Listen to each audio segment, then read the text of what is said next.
Watch out for cash money, cause we landing down.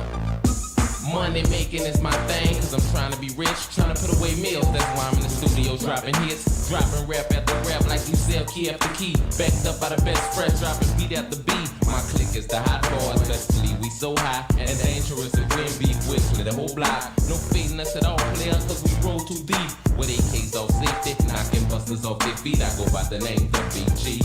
I ride on chrome and the 98 Lexi S3. I'll bust a dome for baby known as B3. Because I know one thing, he'll do the same for me. We family, cash money is a homie, better get a Navy. So if you ever play a hit me, look here, it ain't gravy. Don't try to knock me, player, cause I'll leave your head stale. Light you up real good, you will never get well. Cash money is a homie, better get a Navy. So if you ever play a hit me, for you it ain't gravy. Cash money is a homie, better get a Navy. So if you ever play a hit me, for you it ain't gravy. I got a path that you don't want. Thank you for listening to my daddy's podcast. Please subscribe to our channel. Hey, don't let these tears fool you. It's all dog around this mug. I'm good.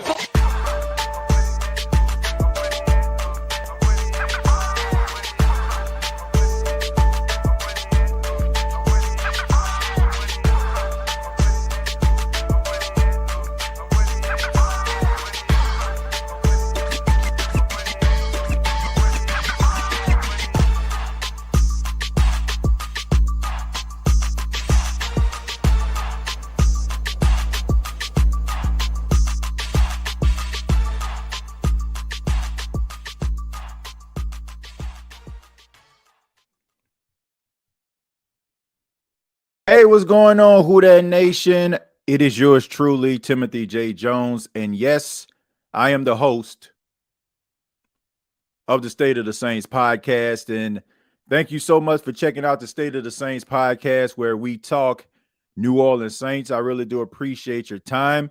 Thank you so much for being here. Happy New Year to you. This is the first State of the Saints podcast episode of the year 2025. And before I get started, I would be remiss if I didn't mention the tragedy that took place on New Year's Eve in my hometown of New Orleans. Of course, we know as of right now, upon the making of this live stream video, 15 people lost their lives on Bourbon Street in a senseless act. An individual drove down Bourbon Street that was blocked off in a rented truck and drove at max speed, trying to eliminate as many people as he possibly can. You know, Who Dat Nation, sports fans, I got to tell you, man, when things like that happen, I can't understand or fathom how the human mind works sometimes. Like, how can a person just be that evil?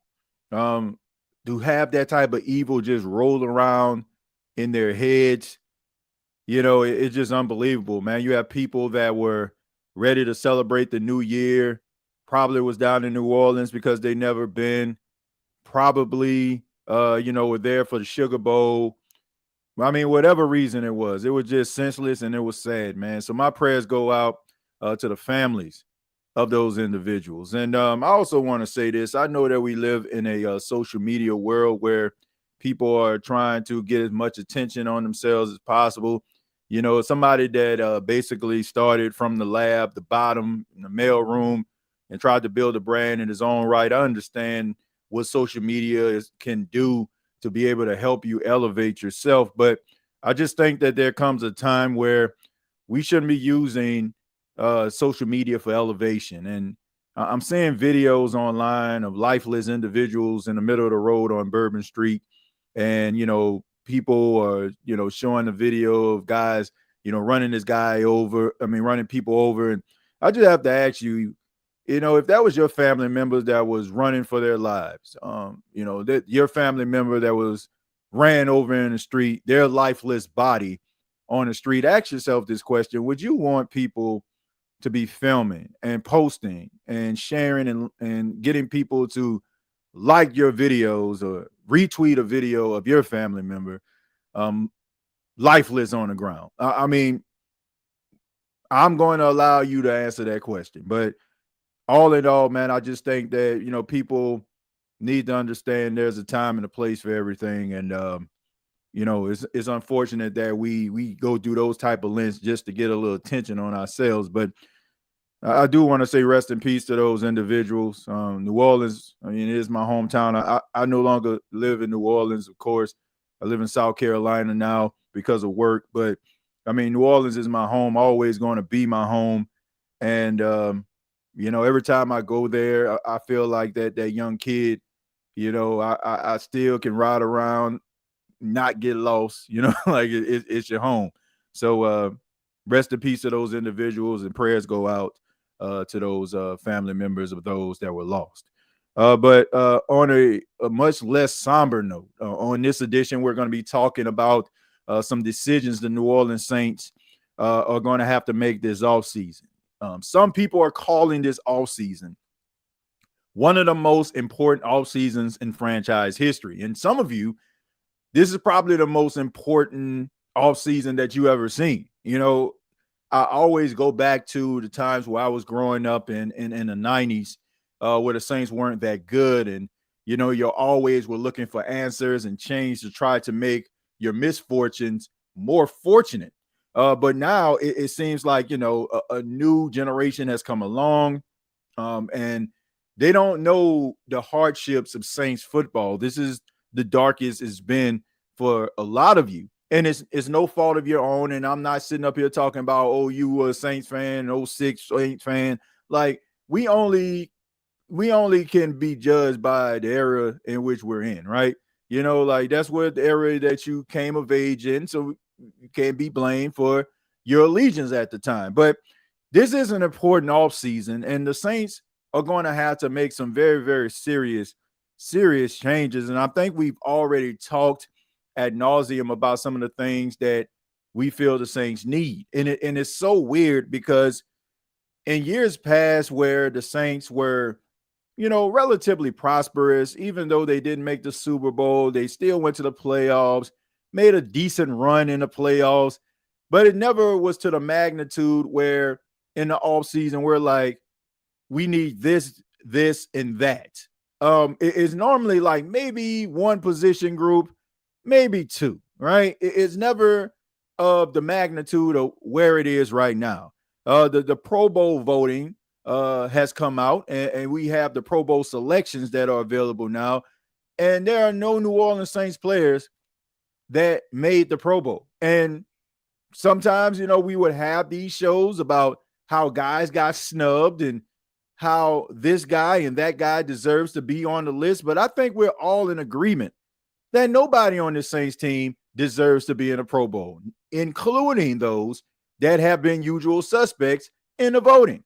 And this has shown us where this team is right now, and it is showing us where this team is going if they don't make some necessary changes in 2025. Now, again, we understand the salary cap issues. We understand what the New Orleans Saints are going to have to be up against over the next couple of years. Fine, we get that. But I want the Saints fans out there to understand this. You're going to have to do something. Well, some of you have, but a nice sample size of you are going to have to do something that you're not used to doing. And that is being patient with the franchise while they get these situations resolved. Because to me, I don't feel like the organization is going to get those situations resolved because you have some casual fans out there that can't see the forest through the trees, that can't understand that you have to go through some ugly times in order for things to get beautiful.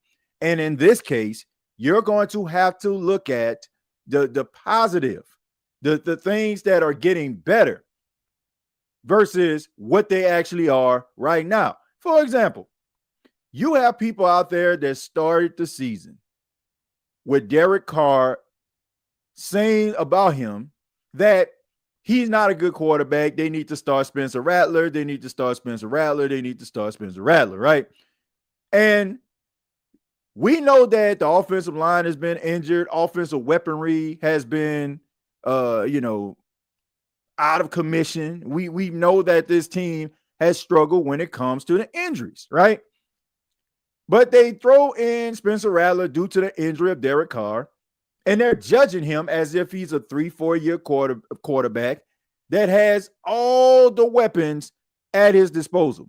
And now they're saying, well, he's not it. He's not good enough. He sucks. We're doomed, this, that, and the third. I'm talking to those type of Saints fans, not the ones that can think logically. I'm talking about the illogical Saints fans, the ones that just think that watching football is like watching a Disney movie where one guy struggles and then this unheralded guy comes in, and the next thing you know, this team goes on a 6-7 game winning streak, and it just changed the misfortunes of the team. In order for the New Orleans Saints to get out of this hole, Saints fans around the world are going to have to be patient, looking at and evaluating Spencer Rattler like this. Was he a better quarterback last week, or was he a better quarterback this week than it was last week? Looking at it this way, is he getting better? And looking at it from that standpoint, based on them not having the necessary weapons, based on them not having a really good offensive line, based on the fact that you have an interim coach, based on the fact that you have a lot of guys that basically have checked out. Call it for what it is. We have to start evaluating guys fairly. I know we want a winning product because some of you haven't experienced these type of hardships, but you have to be patient, because the reason I'm saying this also is the organization is going to react based on the fans. Not all the time, but if you keep on saying this and pounding the drum and talking about this guy sucking, this guy stink, this, that, and the third, the New Orleans Saints are the type of organization. They're not like the Cowboys. They're not like the Giants. They're not like the Jets. They're not like some of these other high-profile teams that are going to make hands over fist and money. They rely on your hard-earned money to file into the Caesar Superdome to buy the popcorn and to sit and buy these season tickets in order for them to be able to thrive. So they're going to listen to you to a certain extent. So I just wish that some of these Saints fans out here really, truly understand the game of football and understand and practice patience, because that is what's going to get the New Orleans Saints out of this situation. Not you sitting up here acting as if you know what the heck you're talking about, but in reality, you're not looking at it through the entire scope, right? It's equivalent to if your upper management asks you to perform a task, right? But it doesn't give you the tools to do it. And let's just say we'll be back at 5 o'clock. It's 8 o'clock in the morning. We expect for you to get the job done. We expect for you to dig this hole. I'm just using this as an example. I need you to dig this hole, okay? We'll be back at 5 o'clock. You look around, there's no shovel, there's no pickaxe, there's no power driver, there's nothing for you to drill this hole, but they expect for you to do it. They come back at 5 o'clock and they ask you, why is it this hole drilled? Where is it?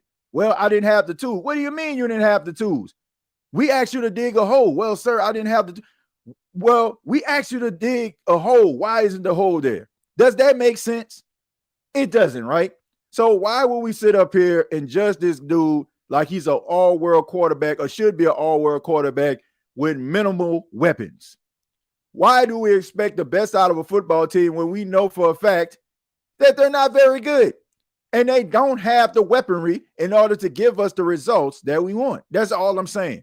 So you're going to have to practice patience in order for you to be able to get out this particular hole that you're in, because you might be able to start Spencer Rattler in 2025, but he may not have the necessary, tools in order for him to be that successful.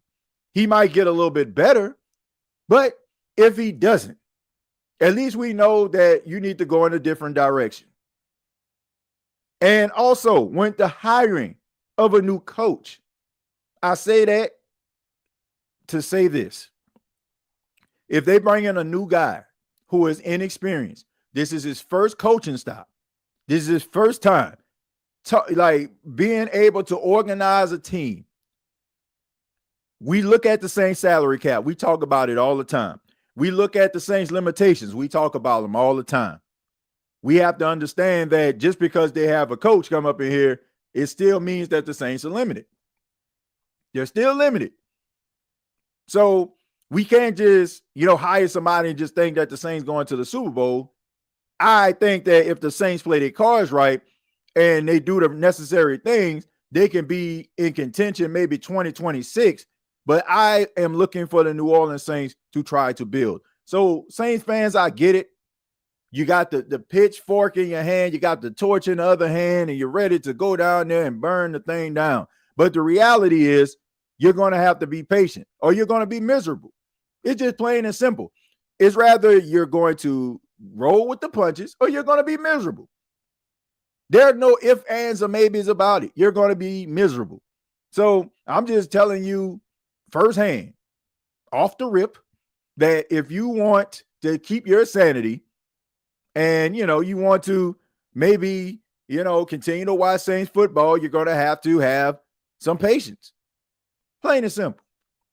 But before I get into the comments, I do want to mention the fine folks at BETUS. I want to thank them for being a sponsor of the State of the Saints podcast. You can sign up today, get up to 150% on your first deposit, up to 125% on your second and third deposit, up to $2,000. You can use the promo code YouTube150. That's YouTube150. Also, a little bit later in the show, I'm going to open up the phone lines to you. What is your thoughts on the New Orleans Saints, and what type of moves do you feel like the Saints need to make in order for them to find success in 2025? We talked about them possibly moving on from Derek Carr. We know about the long lap that Cam Jordan had after the final home game versus the Raiders last week. What's the status of Cam or some of these other veterans like Demario and the Honey Badger? What is the status of them? What does a 2025, start of a rebuild look like to you as a Saints fan? But let's go ahead and read some of these comments here. Greg says, TJ, to be honest, I'm not going off the quarterback play because our coaches failed the players. The coaches haven't put the players in position to win. That's a good point right there. And that's something that you also have to look at. The fact that you had to fire your coach, the fact that you had so many injuries, but it has something to do with Dennis Allen and some of his practices, because when was the last time we've seen some soft tissue injuries happen since Dennis Allen has been fired? The way that Darren Rizzi has been approaching practice, the way that he's been paying attention to the players' overall health, and some of the technologies that's being used. That's why you can't look. I get it. There's a lot of older individuals that's not really into technology. They kind of just roll their eyes when anything new, state of the art comes out that's funded and accompanied by some levels of high technology. But you got to be able to pay attention to these things. A lot of this stuff could be a little bit of bells and whistles, but there's a lot of these new practices that they have to be able to keep players as healthy as possible that could be able to help you. And Dennis Allen didn't really strike me as that type of guy, the guy that really pays attention to the analytics, or a guy that pays attention that much to technology. He probably one of those old school coaches that like, man, I'm a football coach. I don't know nothing about all that technology stuff. But you got to be able to use some of this modernized tech in order for you to be able to make sure that your players are upright. And you also got to be able to know that you're not running a horse so hard, man. Like you got the horse all lathered up, if you will. So you got to be able to do that. But kudos to Darren Rizzi. And, look, Darren Rizzi more than likely is not going to be the head coach of the New Orleans Saints. Ain't no telling with this team. They who knows? But more than likely, he won't be the head coach of the New Orleans Saints. But, you got to give Darren Rizzi some credit. He got the guys fighting as hard as they possibly could. He tried to do some things to make things exciting inside the facility. He had Saints fans excited about watching Saints football and them being competitive for the exception of these last couple of weeks. But I just think that has a lot to do with the psychological aspect of football where, guys know they're out of the playoffs and they're wondering to themselves, what's the play for? That's normal in life. Like we can say, man, keep on fighting, keep on battling. But if you know that there's technically no end goal and games are mostly like a scrimmage game or exhibition, you're not really playing for anything. It's going to affect you psychologically. But credit to him trying to do something that can bring on a little bit of change and a change of pace than what the New Orleans Saints had under Dennis Allen. But the player development, Greg, I agree, it definitely needs to change. I don't think that anybody should be evaluating Spencer Rattler too hard. A pass here, a decision there, I can get down with that. If you're throwing the ball, halfway across the field for an interception, holding on to the ball too long, not sensing the pressure. Those are the type of things that you want to see out of a young quarterback. But, you also want to take a look at his circumstance and some of his placement of the football as well. That his accuracy definitely needs some work. Those are type of things that I feel like that are fair assessments, like your accuracy, throwing the ball where it needs to be, throwing the ball up too high, not putting the ball in harm's way, getting your wide receivers' heads taken off. Like you got to be able to like work on that, right? But if everybody just expected for him to be Patrick Mahomes or Jaden Daniels, I just feel like that's just wishful thinking, and I just think this is unfair to the young guy. Josh says, good morning, TJ and chat. What's going on, Josh? Thank you for being here. Derek says, at this point, I'd rather see Spencer with weapons than Carr not doing much with the weapons he's had for 3 seasons. Derek, look, I know there's a lot of talk that's going on about keeping Derek Carr and, the Saints, do you want them to be competitive? And the Saints, have a winning record with Derek Carr. Let me say this. Derek Carr is 14-13 as the starting quarterback of the New Orleans Saints. Like, whoop-de-freaking do. Like, here's the thing. Derek Carr wasn't here to keep the Saints average. He was signed by the New Orleans Saints to take them to a higher level, to help them maintain the standard that was left behind by Sean Payton and Drew Brees. Plain and simple. And he has not fulfilled that. He hasn't fulfilled that this year. He didn't fulfill it last year, right? That's just what it is. That's just the reality. You have to believe that based on how the Saints were looking and playing, they wouldn't have made the playoffs even with Derek Carr playing all 17 games. It just wasn't happening. Like, he was too up and down. It wasn't like when he was in a lineup, he was lighting it up. I mean, it is what it is. Like, why are you holding on to something that's not going to get you where you need to be? Like, a guy, without him, you'll probably win 5 games, but with him, you'll probably win 7. Like, I don't get it. Like, it's still all bad. You're still not getting the results that you want. So why are you sitting up here trying to keep this guy around? It makes absolutely no sense. Not to me. Like, what are we doing here? Like, are we looking at it from, we need to keep some behinds and seats? You're not going to keep behinds and seats with Derek Carr as the Saints quarterback. The perception is now the reality when it comes to Derek Carr as the quarterback of the New Orleans Saints. Some people would say that he's been judged unfairly. Fair enough.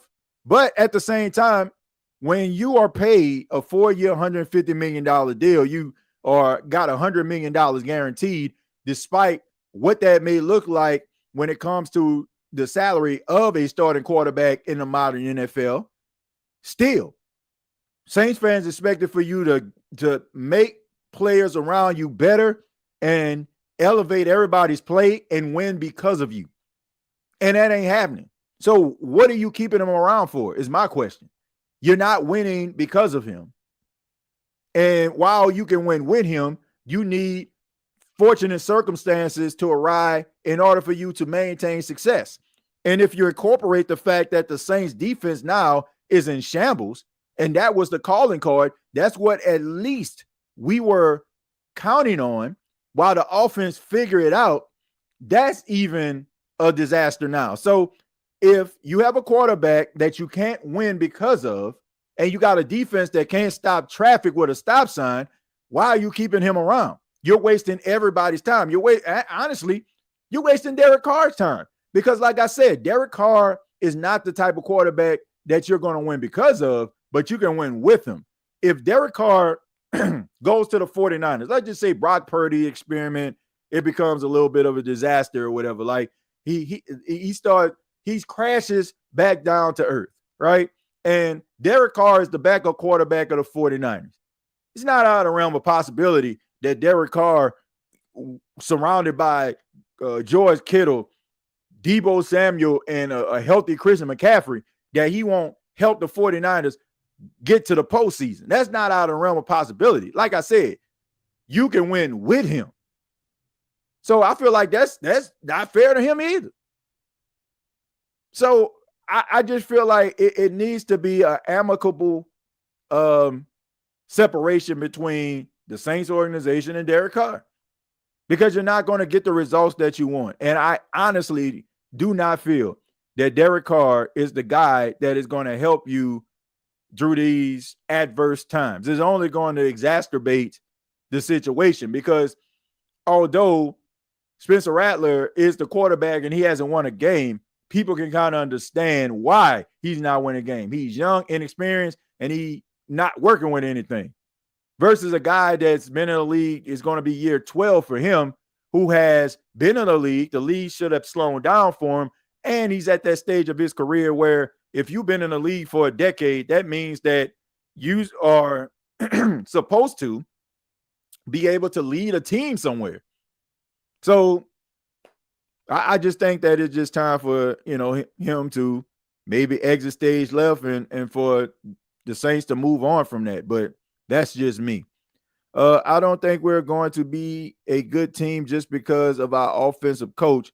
I hate that term they preaching. The coach might be good on offense, but may not be a leader of men. I agree with that. That's what you need. You need a really good coach, but you also need someone that is a leader. You need somebody that the buck stops with them, right? It starts and it stops with that particular coach. And, you can have a guy that's a really good X's and O's guy, but if he's not a Willie and a Joe guy either, it's not going to work. And I think you understand that and you experienced that over the last couple of years with Dennis Allen. Like, Dennis Allen is going to find a job. Dennis Allen is going to be somebody's defensive coordinator, whether it's next year or the year after. He's coming back to football because despite what people may think about him, he's a hell of a defensive-minded coach. So he's going to land on somebody's coaching staff somewhere. But he's not a leader of men, and that was the biggest issue. Guys didn't believe in what he was selling. So you got to be able to have a combination of being a really good leader and also being a really good X's and O's guy. And that is why, I am advocating and saying that the Saints need to maybe get someone that has some experience being a head coach. I know people want to see the new flashy guy. I mentioned that on the last episode. But here's the thing.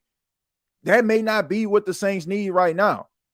Like, I think that we need to take our own personal feelings and views out of it and look at what's best for the football team at this point. And I already told you, the combination of illogical Saints fans that are not going to allow that young coach to be able to get himself out of these dark times. And you combine that with the fact that, the salary cap issues and what's going on up top, it's going to be tough for a young, inexperienced coach to come up in here and do what he needs to do. You need to have a coach that has a reputation of, having built something from nothing, or somebody that's going to be able to demand excellence off the bat, and it's going to make some of these guys that are at the bottom overachieve. Because we've seen that over and over again when Sean Payton was the coach.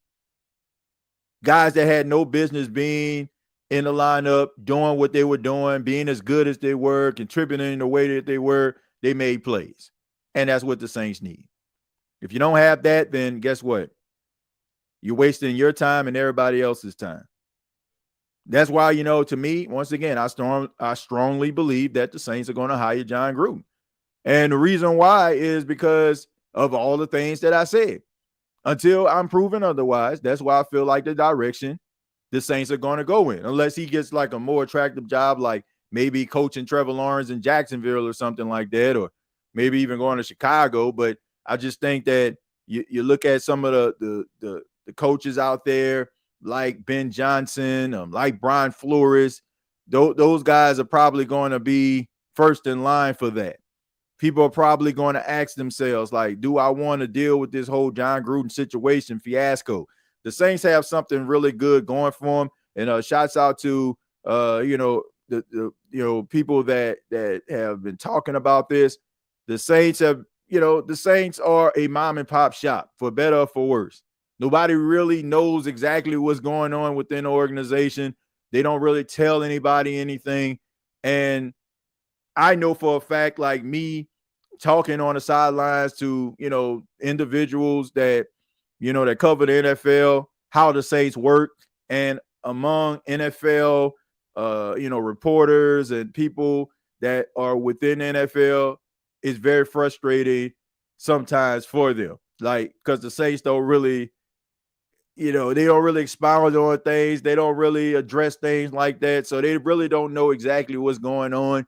They kind of got like this whole Fort Hood, type thing going, where everything just kind of locked down, like that's what they have down there. So I think if you think about it from that particular standpoint, it's probably one of those organizations where if they were to hire John Gruden, it would maybe work, because, the New Orleans Saints ain't going to be sitting up here talking to the media. You ain't going to have Gail Benson all up in the videos. Mickey Loomis all up in the videos, Lausch all up in the videos. They're going to be like, we made this decision. It is what it is. They might put out a press statement that people can kind of analyze and, break down. But other than that, they're not going to give you too much. So this might be a good spot for them. Like you look at Chicago, that's a pretty big media market right there. They got a lot of sharks in that water right there. Those people that's looking for that Pulitzer, and New Orleans, not so much, right? They kind of just, do their reporting. They do a really good job, and they just take what it is for face value. They don't try to rock the boat too much. And, they just give the fans what they hear. So I think that in itself may be the reason why he might end up being a head coach of the Saints, because the Saints may be the only team that can be able to keep things under control and to a point where it becomes frustrating to the national media. But when it comes to like the Saints, like they like, man, it is what it is. I would love for Mike Vrabel to coach the Saints. Yeah, I think Mike Vrabel would definitely be a good candidate and a good coach for the Saints. And I'm pretty sure they're probably going to ask to interview him. From what I hear, it's not really realistic. It doesn't seem like he really wants to come to the Saints. I mean, that's what I heard. I don't know how true that is, but don't seem like, that it's one of his top destination spots. Speaking of the Pro Bowl, TJ, it went downhill, so I'm glad none of the Saints players were voted. I don't even watch the Pro Bowl. I don't even watch it, and honestly, being a Pro Bowler doesn't really mean anything to me anymore. It used to be like when you were a Pro Bowler, it actually meant something, but not anymore. You're just, a bunch of guys out there playing flag football, literally flag football. But can John lead the Saints to the playoffs next year, though? In this division, I think he can. I think he can lead the Saints to the playoffs. Look, man, I don't know. I think that people, I don't know. I think that, and it is no fault of yours. I think a lot of you got introduced to John Gruden with this last stop with the Raiders, right? But John Gruden has been a really good football coach. Like what Sean Payton is doing in Denver, I believe that John Gruden can do in New Orleans. Like that guy can turn around a franchise because he has a lot of traits and tendencies that resemble Sean Payton. He's not Sean Payton, but he has a lot of traits. Like he loves football. He eats, sleeps, and breathes football. He wants to win. he has like this unquenchable thirst for success. Like you see him like on like these podcasts and doing these shows, breaking down film and breaking down plays. Like this guy loves football, and him being around it, you can tell is almost, it's almost like an addiction. He has to be around it. And I just think that his personality, his knowledge of the game, and his ability to be able to develop guys and understand them to get them to where they need to be is a plus. It just checks all the boxes. I get why people want some of these younger coaches because, you can have success for a long period of time. But I do think that there is a little bit of an outlier that has been around this organization for a very long time that people feel like it's the norm and it's not. Having a quarterback be your quarterback that long as Drew Brees has, that's an outlier. Having a coach as long as Sean Payton was the coach, that's an outlier. And some of you got introduced to these type of customs at a very young age. So if you mainly are paying attention to Saints football, that's all you see. And that's all you recognize. And if you grew up on that, that's all you know. But coaches get fired all the time. It's a norm. Teams change coaches all the time. That's the norm. Teams change quarterbacks all the time because the quarterback isn't getting the job done. That's part of the norm. The thing is, we're not used to it. We haven't experienced it. So it's almost like being rich your entire life, and then all of a sudden you go bankrupt. I can't go to this restaurant that I could just walk into and buy whatever I want. Now I got to think about going to this restaurant right here that doesn't cost as much. So can he turn it around? Absolutely. Like John Gruden was on his way to turn it around the Raiders. That's what people don't understand. Let me pull up John Gruden. Let's pull up the Raiders. Let's pull up the Las Vegas Raiders. I want to say he came in 2018. I'm pulling it up now. His record with the Raiders, I think he started coaching them in 2018. All right, so let me see. All right, so in his first year, I want people to pay attention to this. In his first year as the head coach, he went 4-12, right? That was the first year. That was his first year with the Raiders. All right. So it wasn't the best season. Like I said, he came in there. He had Derek Carr. He brought in his new general manager. He brought in all these other guys. And then the next season, they improved again. This time they went 7-9. So, what I'm saying? He won 3 more games. Then the third year, in 2020, let me make sure that I'm getting this correctly. I'm just trying to pull this stuff up. All right. So before he got fired, I want to say that the Raiders at that time were 4-2. So they were actually on their way. They were actually on their way to building something. So every single year he improved. Every single year the Raiders, record was going up. And he was starting to build the team the way that he wanted it to build. This is the reason why I'm saying this. This is the reason why I'm saying you have to practice patience. You have to have a coach that's going to be able to get better every single year and build on the momentum that he has. And a fan base is going to have to be patient in the process. So he was actually on the way of turning them around. Now they ended up being 8-8 that season. They ended up being 8-8, you know what I'm saying, after this particular season. John Gruden, 8-8, that season. So he ended up bringing in, Mike Mayock as his general manager. And, they were trending in the right direction. And then this is his final season. I'm sorry, 2021 was his final season. They went 10-7. So he went from 4-7. Then they went to 7-10, then 8-8, did 10-7. So they increased wins, and they build every single year. So that's all I'm saying. Like he was building a culture. You're gonna have to be patient, and this is gonna be for every particular coach if they decide to get him.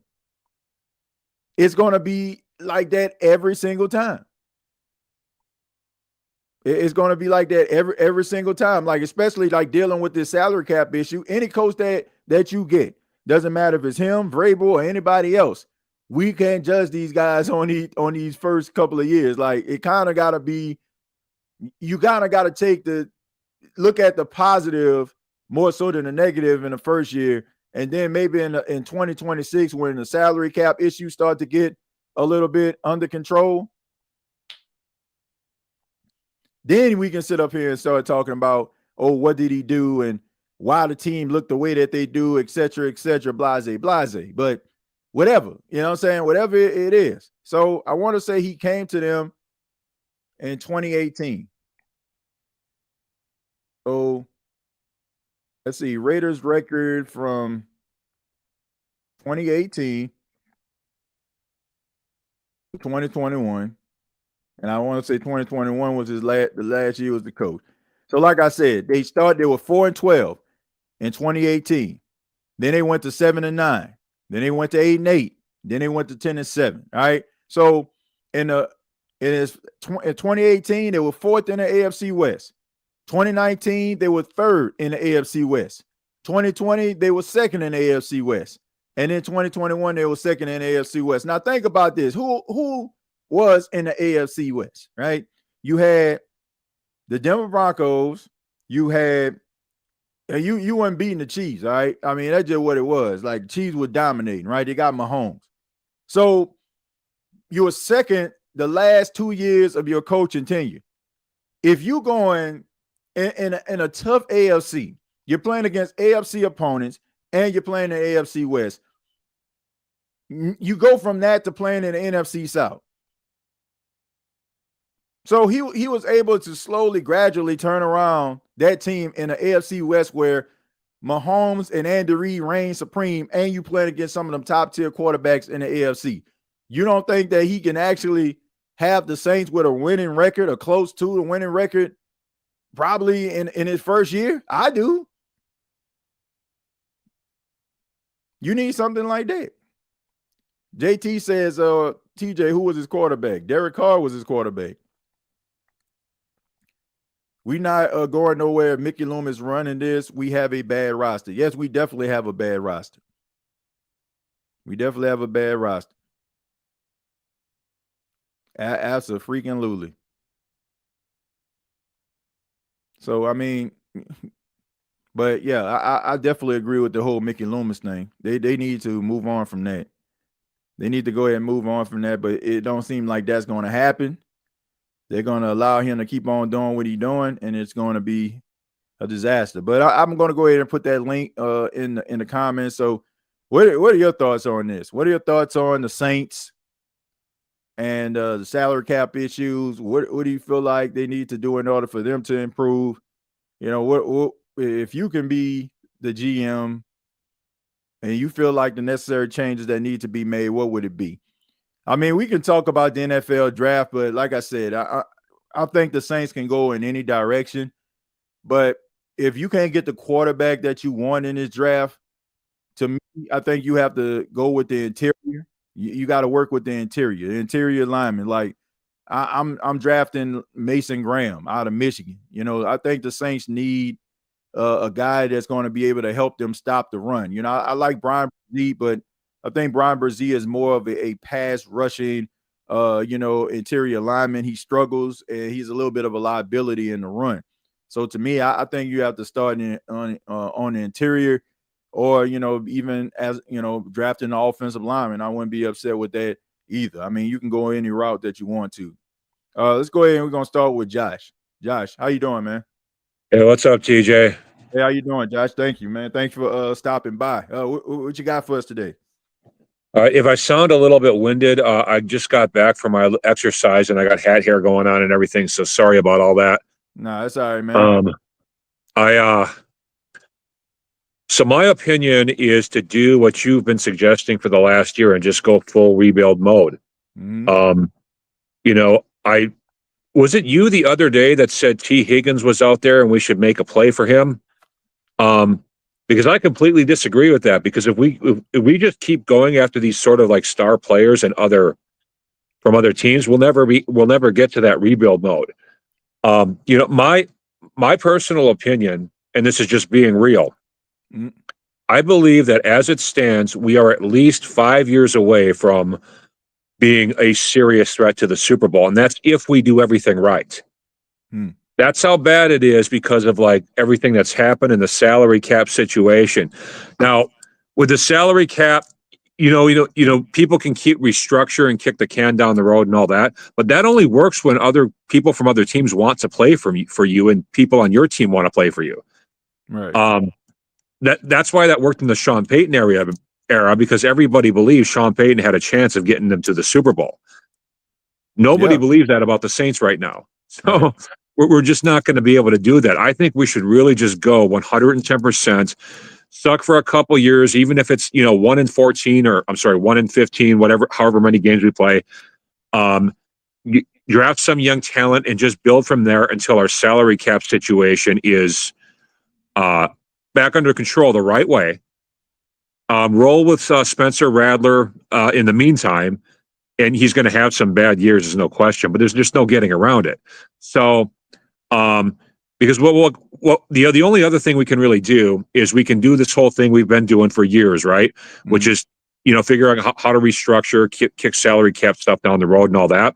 Mm. But what's going to end up happening with that is we'll have 1 good season and 4 bad seasons if we go that route. Yeah.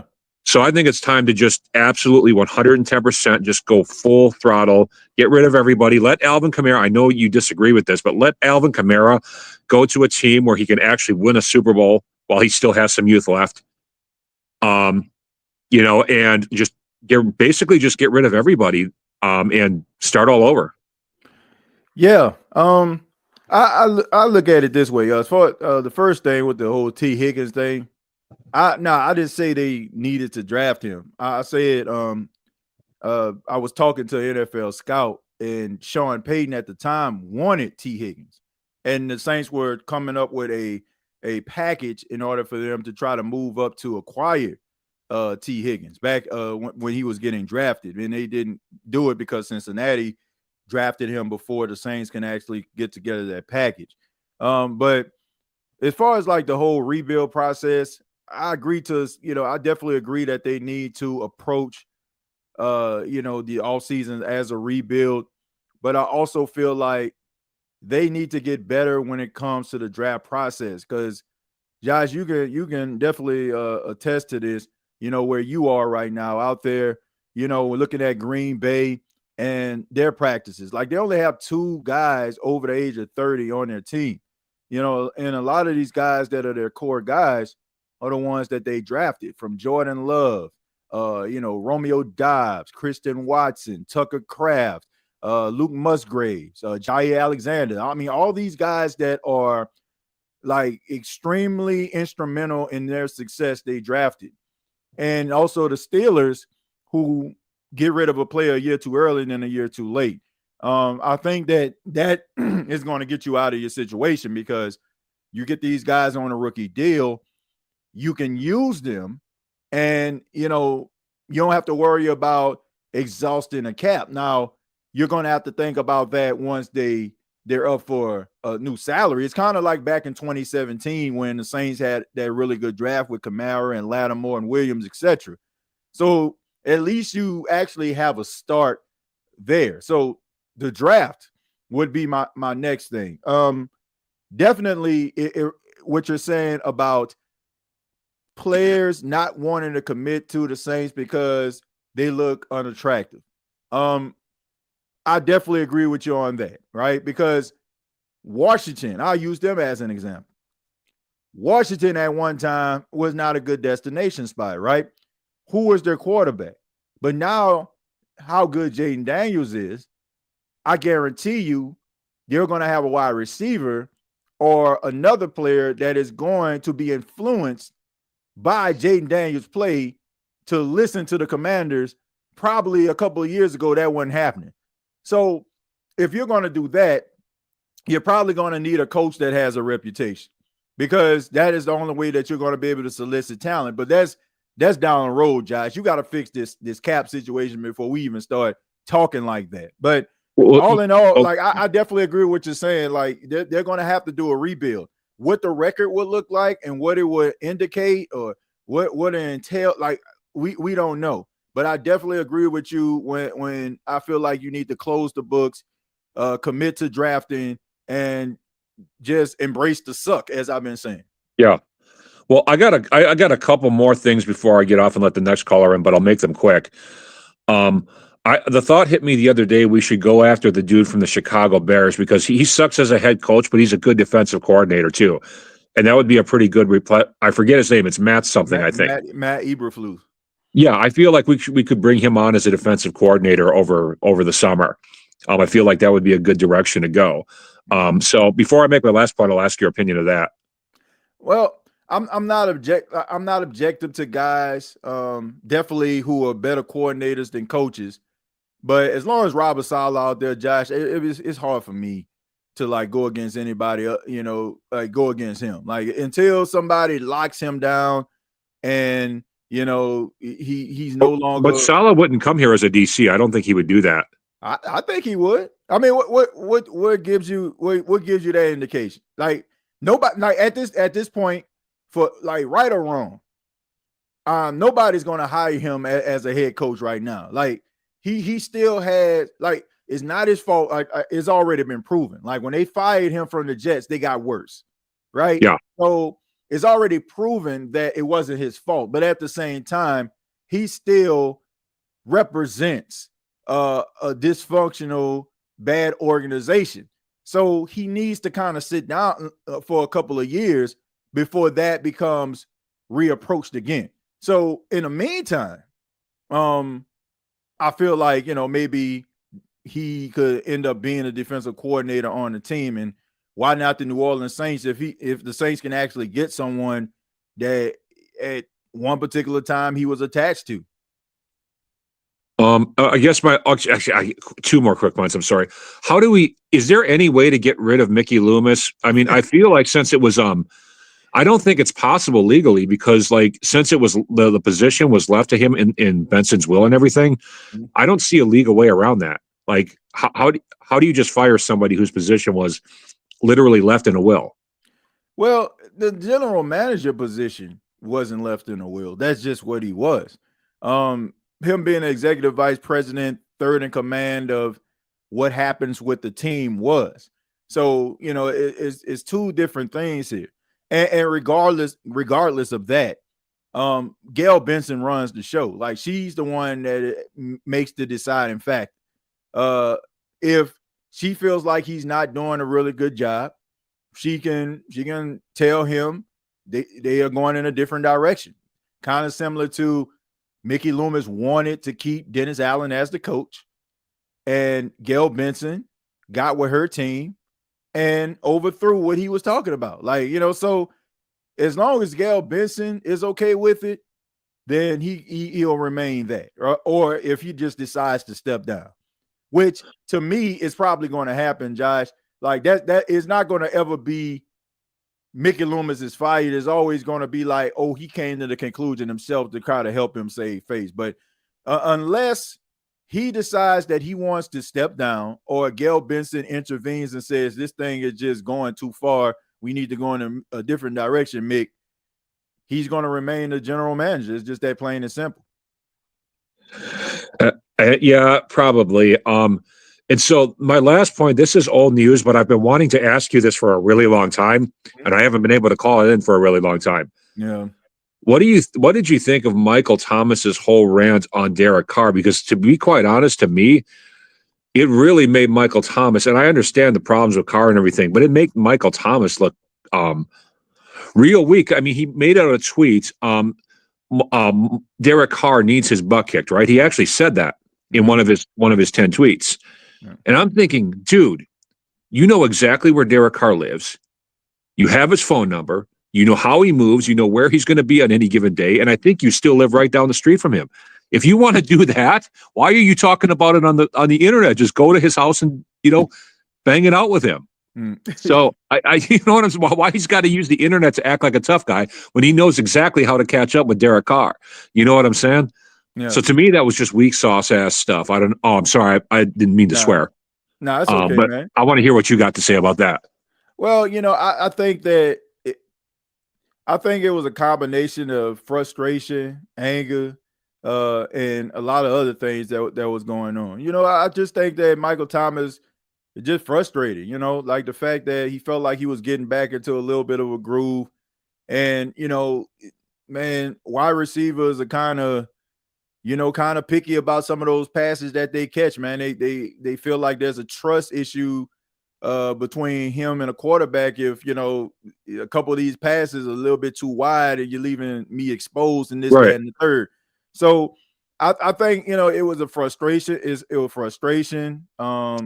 It was. Well, I agree, but if you want to do that, then just do it. Don't talk about it on the internet. Go. You know where he lives. But that's the world. But man, you're talking from 30 something up, upper 30 something type mentality here, man. I mean, it's not the world we live in anymore, Josh. Like people vent their frustrations on social media. Like that's always has been a topic of conversation. Like, man, why don't this person just come and call? Like we know that, right? That's how we find out all of these different things, all the beefs and all of the dysfunction between organizations and individuals is on social media. And it's not going to change, Josh. It's only going to get worse now that we're moving towards a different generation that all they know is social media. Like, our age and our era, look, man, where my house is. I'm coming over there, shoot, I got your phone number. I'm gonna let you know. But this generation right here, man, like it's led by social media, man, and people don't really process things like by themselves. Like they want to get other people to be involved in it. That's just the way that it is. Like I can't say who was right or wrong. I don't know the behind the scenes stuff. But I mean, could he have handled it a different way? Possibly, but it could have been one of those situations where who knows? Like maybe they had a conversation before. Maybe he did talk to him. Maybe he did ask him about maybe throwing the football in a certain spot. Maybe he did feel like, like watching film together or something. And maybe he felt like he wasn't listening. I don't know, man. I mean, we get it from certain avenues, but we don't know the whole story, man. We don't know what's going on behind the scenes that led him to this point. Maybe that was his breaking point. I don't know. Well, the last thing I'll say, man, is I'm glad you and your family are safe as far as the whole terrorist attack went. And as far as anybody in the chat, I know a lot of you are from New Orleans. I sincerely hope that none of you were down there the other night on Bourbon Street or whatever it was. And I hope that you didn't have family down there. And I hope that everybody y'all know was safe and just far away from that mess. So I'll leave it with that. But thanks, TJ. You've got a great show. You're going to do huge freaking things in 2025. So, and I'm going to be watching the whole time. All right, Josh, man, I appreciate it, man. Thanks for the call, man. It's always a pleasure to speak with you. All right. All right, take care, man. Yeah, shouts out to Josh, man. Look, I don't know, man. I mean, we never know people's breaking point. We don't know what's going on behind the scenes is my thing. Like, it's sometimes, like, it's always kind of simple for us to, like, draw, like, certain conclusions. Like, when we only, like, see little things that's going on. Like, if we see somebody like that just snap off or crash out, and you're like, man, that woman, man, what made them do that? Right? We don't know. You know what I'm saying? Like it could have been like a bunch of things. It was, it's basically like a powder keg, and it just exploded. So I don't know, man. I don't know. I can't say that. Let's go ahead and move on. Let's go to Jordan. Jordan, how you doing, man? How you doing, TJ? Yeah, I'm doing just fine, Jordan. Thank you for chiming in. What you got for us today? Man, it's been a year, man. Yeah, it has. But what I'll say is the New Orleans Saints they probably have the most unattractive job for a head coach. So if we get like a John Gruden or a Mike Vrabel, they'll be doing us a favor. Let Yeah. me tell you why. Mm-hmm. So we have an island of misfit toys, right? Okay. Starting from the coaching staff. Mhm. Clint Kubiak got to go. No adjustments do he make. The defensive coordinator need to go. Right. So you already starting off with an overhaul of your coaching staff. Number two, the offense. What did the offense say they want to do? They want to run the ball. The offensive line can't stay healthy. You say you want to run the ball, and this no attack on Alvin Kamara because I do believe we should keep him, but he's not a 1,000-yard rusher. He's not a bell cow back where you go hand this ball off, and by week 13 he's sitting at 1,200 yards rushing. Right?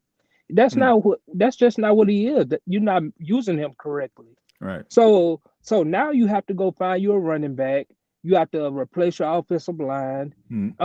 The Jawan Johnson experiment needs to end. I don't want to see him suit up for the Saints no more in his career. He go suit up for anybody else. I'm with you.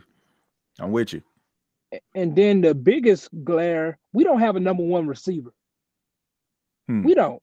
No. Chris Olave, he gonna make somebody a good number two, but you need to shop him. You need to go in the draft, get you a nice number one receiver, tight end, and offensive lineman. That's where you need to start. Right. Then you got to make your way to the defensive side of the ball. We love our linebacker, Demario Davis. He's done. So if I'm them, I'm using a first or a second round pick on a linebacker. You got to go. You're not gonna stop the run without one. You need a signal caller. And you need somebody that's gonna go, tackle the ball carrier. What's the other linebacker? P. Warner. He got to go. You bring him in to assist with pass catchers. If you have a serviceable tight end or wide receiver in the slot, they go eat every Sunday.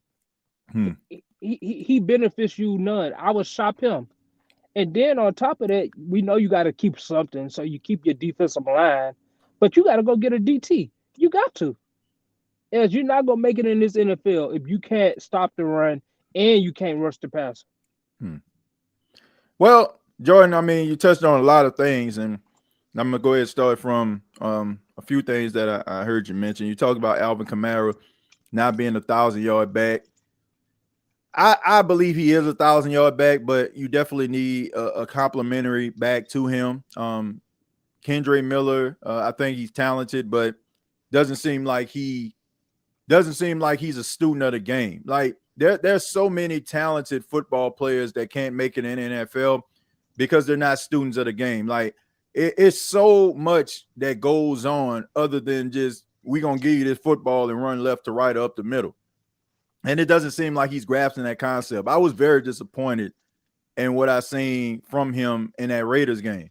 And I can understand why he didn't get as many carries in that Packers game. And he has nobody to blame but himself because he is not doing the little things like, studying and analyzing tape or putting in the effort, you can tell, to be on the field for a long extended amount of time where we can actually get a full evaluation of him. That's number one. So to me, I'm looking in a draft. I think Ashton Genty will be a little bit too early for you, but a guy like Ollie Gordon out of Oklahoma State, Scatterboo or something like that for short yardage situations, somebody like that to be able to help him out. But I would say Ollie Gordon would be like my number one guy. I think you could probably get him around the third round. A big guy around 6 feet, 6'1", 225 pounds, be able to absorb some of that contact. And he kind of strikes me as almost like that Latavius Murray type running back, but he has a little bit more elusivity with him. As far as Chris Olave, look, I think that Chris Olave is a top shelf receiver, and on every metrics, he's a number one receiver. But to me, I just feel like he misses. He ain't got that dog in him like I see. Like I think he can make the acrobatic catches. He has improved when it's 50-50 ball coming down with it. But you combine the fact that he's had these concussions and the fact that I feel like he's not physical enough, he's not getting the yards after the catch. I think that that's something that the New Orleans Saints definitely need, especially if you're actually running this type of offense that they have. It's kind of similar to San Francisco, Jordan, but if you look at it, you have a lot of guys that can get yards after the catch, short yardage passes, but those guys are turning those short yardage passes into 25, 26-yard gains because they're getting about 25, 30 yards after the catch for long distance yardage, right? So that's what you need right there. You need maybe like a guy like a McMillan out of Arizona, a guy like a T. Higgins type build, somebody like that, 6'3", 6'4", that can absorb that type of punishment and also be able to break off a tackle or two. Jawan Johnson, I spoke on that. Just a waste of time, bro. I mean, dude just happy to be there. He just want to make TikTok videos, dye his hair, look like Simon Phoenix from Demolition Man, and just saying wheels on the bus with his friends. Like, man, miss me with all that. But offensive line, I feel like you can improve with that. Already said the interior, I think they need some help. It's kind of hard for me to say they need to get rid of Pete Warner because I think that Pete Warner is talented, but I do think that they need to get themselves another linebacker. I'm giving you an example, Jordan. Ray Lewis, right? Ray Lewis was in his 30s, and he was coming towards the end of his career. What did they do? They went out and got Terrell Suggs, right? When Terrell Suggs got there, he was a good compliment to Ray Lewis, right? But then when Ray Lewis retired, who was that guy? It was Terrell Suggs, right? So that's what I think the Saints need. I think they need themselves a succession plan. Go into the draft, maybe look at a linebacker. I wouldn't be mad. I'm telling you, like any of these draft picks, I would not get upset about. If the Saints get a linebacker, a guy that can put his hand on the ground, rush the pass, and fly all over the field, I would not be mad at that at all. At all, dude. But like I said, Jordan, like everything that you said is absolutely accurate. There is no right or wrong about this because they need so many things. They need to get younger. They need to get faster. And they need to change schemes defensively. You got anything else? Yeah, my last thing, and I'll be quick with this one. The quarterback situation. I'm 100% for. I don't want Derek Carr there anymore. I don't think he moves the needle. I don't see the point of having a quarterback there that's just gonna go 500. So I do think you go with Spencer, but I must admit, he needs to work on his mechanics. But he has improved every week. Right. But it's just that every week we have to rely on him to do what we saw Drew Brees do, which is be the reason why we win the game.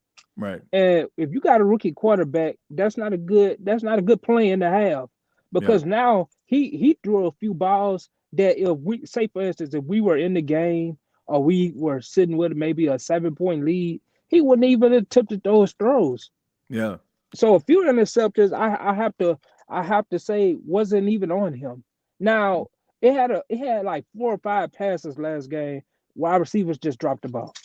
They just going on to Calhoun. They having them a nice time with their family. Right. But other than that, we have a long ways to go. I don't think we 5 years away. I think we are solid 2 or 3 years away with a solid rebuild because we do have a few promising players. Brazil is promising, I believe. Kool-Aid is promising. I still like Shaheed and a few of these other guys with our veterans like Kamara. So I don't think we're 5 years away, but 3 years away, I think so. Yeah, I think that you got some talent. I don't think they have great talent. I think that you have some guys that I think you have some guys that can be on your team for the next couple of years, but I don't see superstar in anybody. I don't see superstar in Kool-Aid. I see superstar in Fuaga. I'll be honest with that. Like, I think that Fuaga is probably going to be your best player in the next couple of years. But look, I just think that this team just needs a culture change, man. I think that losing is starting to get into the DNA of this team because you got a lot of young players that never experienced playoff success, man. Like Alontae Taylor never been to the playoffs. Chris Olave never been to the playoffs. You got a lot of these guys that don't know that they're hearing it from these veterans, and these veterans are getting up there in age where they can't really do some of the things that they did when they were in their prime, when the Saints were really running things in the NFC South. So they're going to have to change some things around, man, but it's going to have to be a change at some of these positions, they're going to have to change. You're probably going to see some usual suspects end up like getting switched out because that's just the name of the game. The NFL is a young man's game. You got some older guys that can still hang, but man, teams are always looking for those 20, 21-year-old guys that can go out there and run and make plays. So the Saints are going to have a little bit of a facelift. But I think if they're willing to commit to it, Jordan, I think that they can actually get themselves back on track. And I think you can see some improvements next year. The NFC South isn't that good to a point where I feel like the Saints just going to get boat raced by every single team. Like, all of them are terrible. And if any of these teams were in any other divisions, they probably, Ty Bowles would have been fired. Like, that just calls for what it is. Like, you winning 8-9 games a season, that's not going to get you to the playoffs in other divisions. Like, look at the NFC North. You got 3 teams that have won 11 games plus. So that just not going to move the needle. But Jordan, man, thank you so much for the call. I appreciate it. I'll call back anytime, man. Thank you, TJ. All right, take care. Yeah, man. That's just not going to move the needle, man. It's just not. Like, you're gonna have to improve this roster, and I think it starts with you getting this roster young, and really do your homework, man, to bring somebody in that can be a difference maker at any position that you decide to draft him. But let's go ahead. We're gonna go to Jerry. Jerry, how you doing, man? What's good, TJ? Hey, I'm doing fine, Jerry. Thank you for being here, man. What you got for us? First off, hope all is well with you and your family and everybody else. And I heard about the incident that happened in the New Orleans. Prayers to those families and condolences. All. Yeah. I know it's tough, but all that good stuff. But I do want to touch up on a few things. Okay, go ahead. Floor is yours, man. Well, first off, I did see the other stream from the other night, and you were rocking the Boosie Collins 2025 sunglasses, bro. Hey, man, look, I'm gonna tell you, man. So I got a funny story for that, Jerry. So I actually got those from Walmart. Okay, I got those from Walmart. Me and Paxton, every single year we go into Walmart on New Year's Eve and get like little party favors, like the little horns, and he wanted those glasses, right? So I put them on, and he started laughing at me, and I was like, okay. I said, I'm gonna wear these on the show, and he got a kick out of it, man. So when I showed him, like I had him on the show, he was just laughing the whole time. Yes, sir. Yeah, man. I said TJ trolling and blasting the fail comments. Oh man, hey bro, don't get me started, man. You gonna make me pull out the song, man. Look, I see my boy T Dirty in the chat. Shout out to T Dirty. Yeah, shout out to T Dirty, man. Yep, yeah, man. Hey, I'm talking about. That man is hilarious, man. Look, shout out to T Dirty, man. That man is hilarious. But on the real, TJ, about that, about these decisions in the offseason, I have to agree with you and everybody else. I hate to tell you this, but really, Mickey Loomis really need to step down and let somebody else be general manager, because I'm sure everybody, including myself and you, I've seen enough of this guy. Yeah. That's what I think. Yeah. My biggest issue is this, Jerry. I don't feel like there's that person up top to hold him accountable. And the fact that I feel like he thinks that he's virtually untouchable, that just kind of rubs me the wrong way. I just feel like you got to have somebody that's going to hold you accountable consistently. That way you won't feel too comfortable to a point where you just start being lax with these decisions. Right on that. Now about the next coach. I mean, I've been hearing different rumors. I don't know if I think they're saying something about Mike Vrabel coming in for an interview, or Aaron Glenn, or John Gruden, or whatever. Mm-hmm. From my perspective, who do you think should be the next coach? I mean, from your perspective. I'm looking at, look, I already said on last episode, Jerry, I'm looking at it strictly due to the situation. But first, just to answer your question, who would I want? I would want Ben Johnson as the Saints' next head coach. Right? That's why I feel like you got to go offense. We know what he can do as an offensive-minded coach. And to be quite honest with you, the confidence that he has. Like, I don't think people paying attention to the fact that everybody wants this guy. And he like, okay, I'm not going to them. I'm not going to them. I ain't dealing with no dysfunction. The fact that he is like dialed in like that, this tells me and let me know that he's a guy that is meticulous. He's a guy that's going to do the little things. He's going to burn the midnight oil, and he's going to demand certain things out of players. That is the reason why. Like, it has nothing to, like, people like all this old Detroit, they faking falling on the ground and stuff. Like, nah, I'm talking about his mental. Like, anybody can call plays, but it takes a special coach to be able to do the ins and outs, you know, and the day-to-day operation that is needed for a team to be successful. He would be. But I'm looking at it based on the fact that I know more than likely he is the top guy. I look at the Saints salary situation. I look at Mickey Loomis as the general manager, him setting his ways. And I look at the fact that the Saints kind of just need somebody to kind of steer the ship because of an outraged, impatient fan base. So I got to go with John Gruden, because John Gruden's going to be able to keep you competitive. He's going to be able to win games with what you have right now. And, you know, on top of that, you know, Mickey Loomis knows him. It's that plain and simple. He knows the guy. I mean, look, John Gruden has been around this organization for the last 3 seasons. For 3 years, this dude been around the organization. He ain't just been lurking around here, you know, for the simple fact I ain't got nothing to do with my life. He around there because I feel like him and Mickey Loomis, maybe they talked, and maybe he felt like, man, if things don't go right with Dennis, I can just slide you on up in there. So that, until I'm proven otherwise, until I hear John Gruden sign with somebody else, or he just comes out and he says, I have no interest in coaching in 2025, he's the top guy. Like, I don't like all this other stuff. I don't feel like we just wasting our time. I agree with the TJ. And also, I want to touch up on you mentioned earlier about the Pro Bowl. And I think me and you touched up on this. I think about a year or two ago. Yep. That the Pro Bowl, it really ain't nothing but a popularity contest. That's all it is. Yep. I mean, it's not, like I said before, it's not the same since right when we was coming up, because remember it would always be the Super Bowl and then the Pro Bowl, the end of the season. Right. Now they want to now they changed it because they want the Super Bowl to be like the grand finale. Yep. Yeah.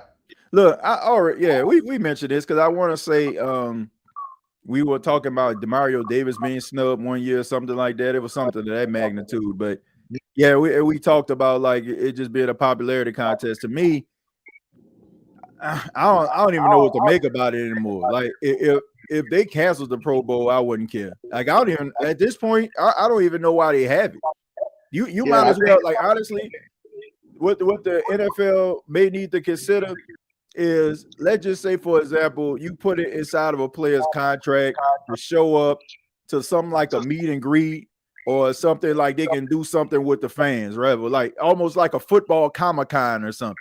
And I think that people would, you know, get a better kick out of that than watching some guys run around play flag football. So I just think it's a waste of time at this point.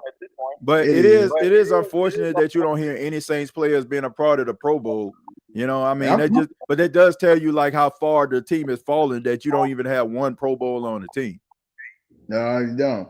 And like I said, I mean, like you said, ain't nothing but a waste of time. And I think somebody said in the chat, I think it was Jack Hunter that say you might well just cancel the Pro Bowl and let football players play Madden or something. Yeah, pretty much. That's what they love to do. I mean, make that happen. Yeah. Man, it's just a new day and age, man. Like, guys love football. Like, guys love football today, but it's conditional love. Like, back in the day, it was unconditional love. Like, guys played for the guy next to him. A lot of these guys play for their brand, you know. And when you're playing for your brand, like, you're gonna make decisions based on your brand, not based on for the betterment of the team. Like, look at college football and look at how some of these other guys in the NFL operate. Not everybody, But there's a huge attention to self that is reigning supreme, and is kind of diluting the game itself. And I just think that when you have a guy playing in a Pro Bowl for a game that's meaningless in their opinion, they're not gonna go and give it their all. You ain't about to see Sean Taylor type hit on a punter in the Pro Bowl. You're just not, man. These guys care too much about their brand, too buddy. Let me get your jersey when this game is all said and done. Can you sign my helmet for my son? Like, I mean, guys weren't doing that back in the day, man. No, they weren't. But all I know is, TJ, come Sunday, I'm just ready. We already got that couch ready. I'm just ready for what happens on Sunday. Because look, I'm gonna say this and I'm gonna get out of here. Mm-hmm. Looking at something the other day talking about the Falcons need our help to beat the Tampa Bay Buccaneers so they can get in the playoffs. And you know, you already know, TJ, I'm entertained, bro. Mm-hmm. Ain't no way it's gonna happen. Nah, it's not. I'm Jerry. I'm kind of nervous. I look, and I want people to understand this. I'm not trying to be insensitive at all, but the situation that happened in New Orleans might play a role in the Saints against that Tampa Bay game, because it kind of reminded me of when Tampa came to the Superdome right after they had that real bad hurricane out there in the Tampa area, and they put Foots in the New Orleans, say they dropped 51 points on their head. Now, I'm just saying, like, all that stuff that's going on in New Orleans, and you know, the energy right there, you know what I'm saying, and how somber it is, they might use that as some type of rallying cry, bro. I don't know, but look, but to me, I want to make this very, very clear. That's the only circumstance that I will accept, that them boys go out there and just give it their all. Then I'm like, whatever, like, because I can understand that. I can understand from that particular standpoint. But my goodness. If it happens. No, we already know that's not gonna happen, TJ. No, man. But I'm just saying, like, if they play inspired due to the tragedies, that's the only thing, like, I could really see a situation where they end up pulling out a victory and saying we winning for the city. So that's the only way. That's the only, I can accept that. I can accept it. But man, I don't want to see that. I don't want to see it, bro. I don't see it, bro. But anyway, on that note, Jerry, we got to do this. Who was there for you when you needed a team to win a game? And who was there for you to try to relieve you of your shame? Don't worry, man. The Saints gonna take care of business for you. We're gonna be right there to stay by your side. Get to the postseason. Psych!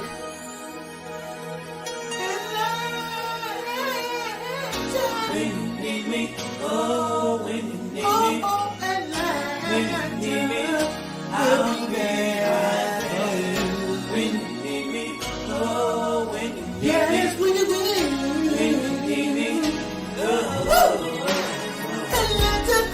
need me, oh, when you need me, I'll be there.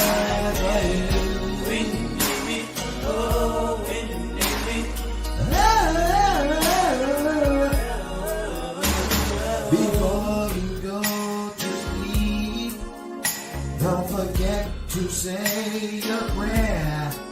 Say a prayer in love that the Bucks suffered defeat, 'cause wins were hard to find, and Jaden Daniels was dropping dimes. Only God knows how much we really need you. Atlanta singing. We can't make the playoffs without you, When you need me, The Saints will be right by your side. Right by your side. Yes, and the Saints will be there. Not before you can call. Oh, yeah. We are gonna win your fight. When we meet, the Saints will be there. Sorry? There you go, Jerry. When you need us, Atlanta, we're gonna be right by your side. Got your back, Atlanta. I love it, bro. Hey, Jerry, man, you got anything else for us, man? No, TJ, that's all I got, bro. Hey, man. Thank you so much for chiming in, man. But I'm telling you, if the Saints lose this football game and Atlanta get eliminated, I'm just letting you know, if you're a Falcon fan, you might not want to check out the episode because I am about to be They're gonna love it. They're gonna love it, TJ. Because we're gonna be entertained. That's all we're gonna be. I might pull out another one, man. I might pull out another joint, man. I might drop the remix, man. Jared, thank you so much. Appreciate the time. You're welcome, TJ. You be blessed, my brother. And shouts out to the chat. Much love to all y'all. Love you all. All right, man. You take it easy. All right, take it easy. Yeah, man. We got you, Atlanta. We'll be right there for you. All right, we're gonna move on to Mike, man. Mike, how you doing, man? Hey, Mike, I can't hear you, buddy.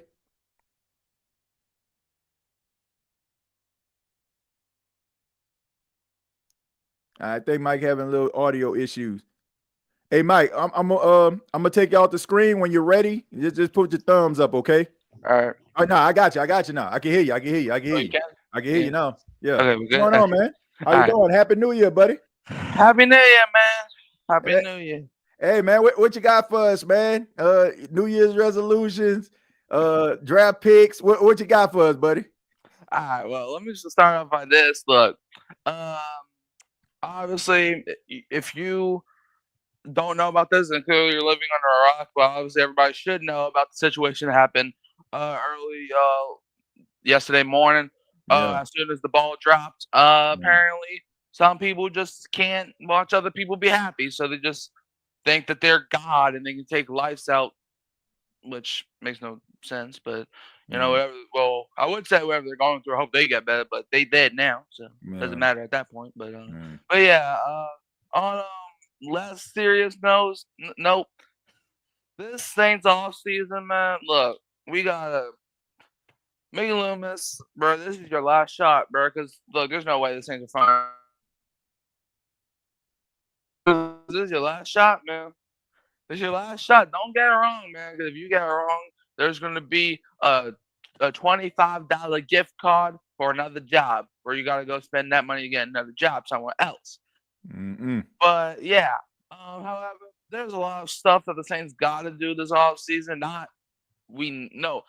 that the Saints want to do some stuff or want to bring in players. They need to do some stuff right here, all right? This ain't just normal off season where, he's a big name, let's go get him. He's somebody, let's get him. Nah, bro, the Saints got to take in a full account first. Right?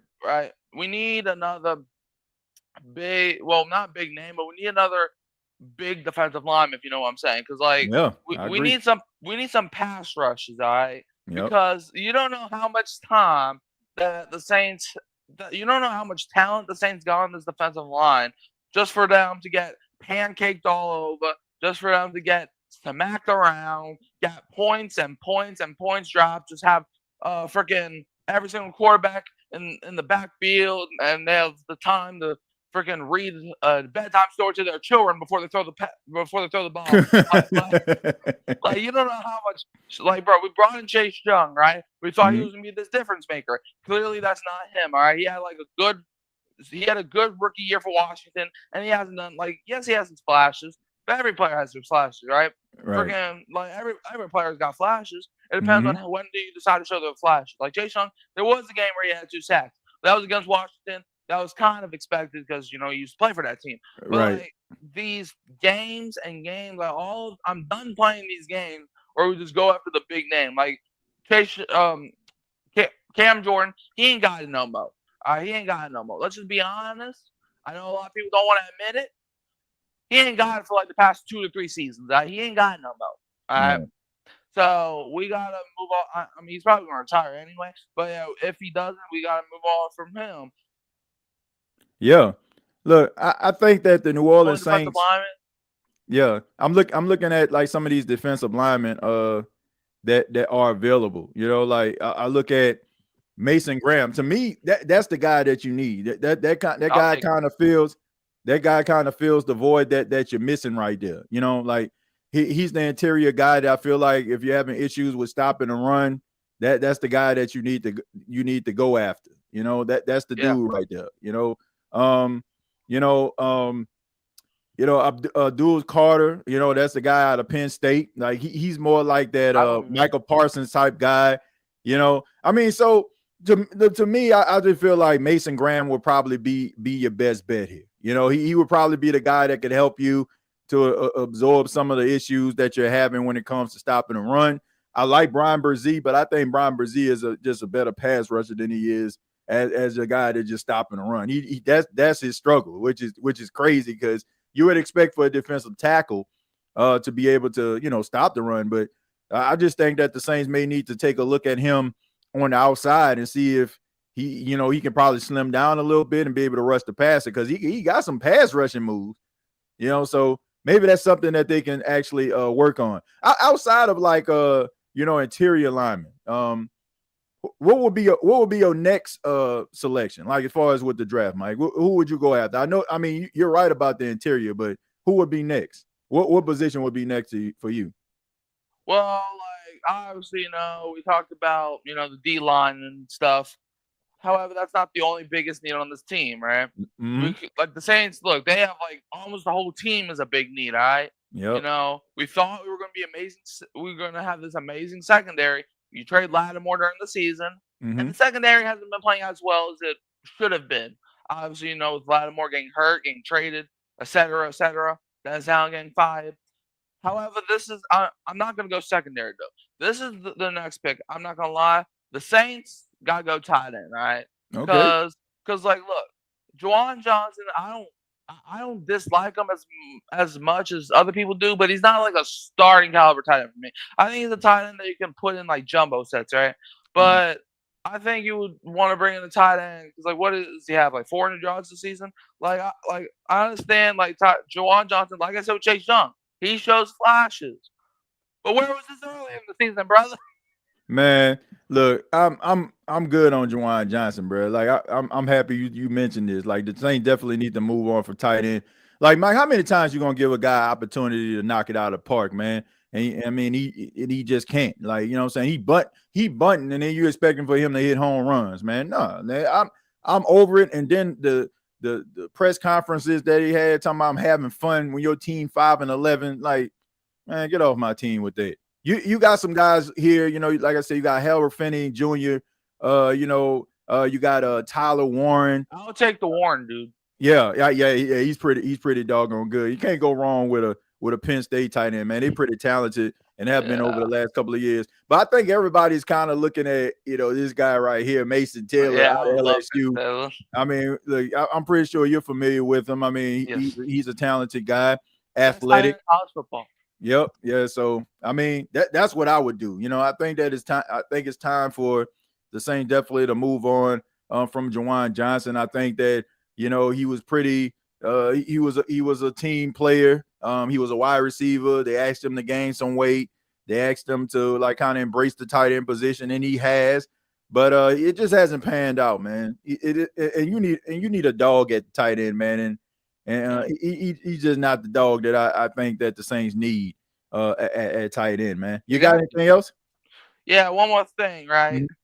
Man, look, I ain't gonna leave the show and not bring up these sad Falcon fans, right? Oh, man. Because, hold on, because you thought Jared's having fun. Nah, bro, I'm gonna have a laugh, so just give me about like 5-6 minutes, and then I'll be out. But anyways, these sad Falcon fans all season, they're like, oh, Saints suck, man. Y'all the worst team of all time. But now y'all need us. You know what they remind me of? They remind me of like whenever you start a business, right?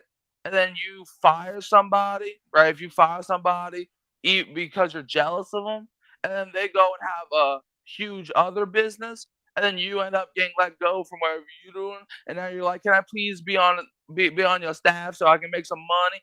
And they're like, why? Didn't you just fire me? That's what the Saints and the Falcons are. Falcons been talking trash all season. We have been to 20-17, but man, y'all were talking trash all season, and now all of a sudden you need us, man. Nah.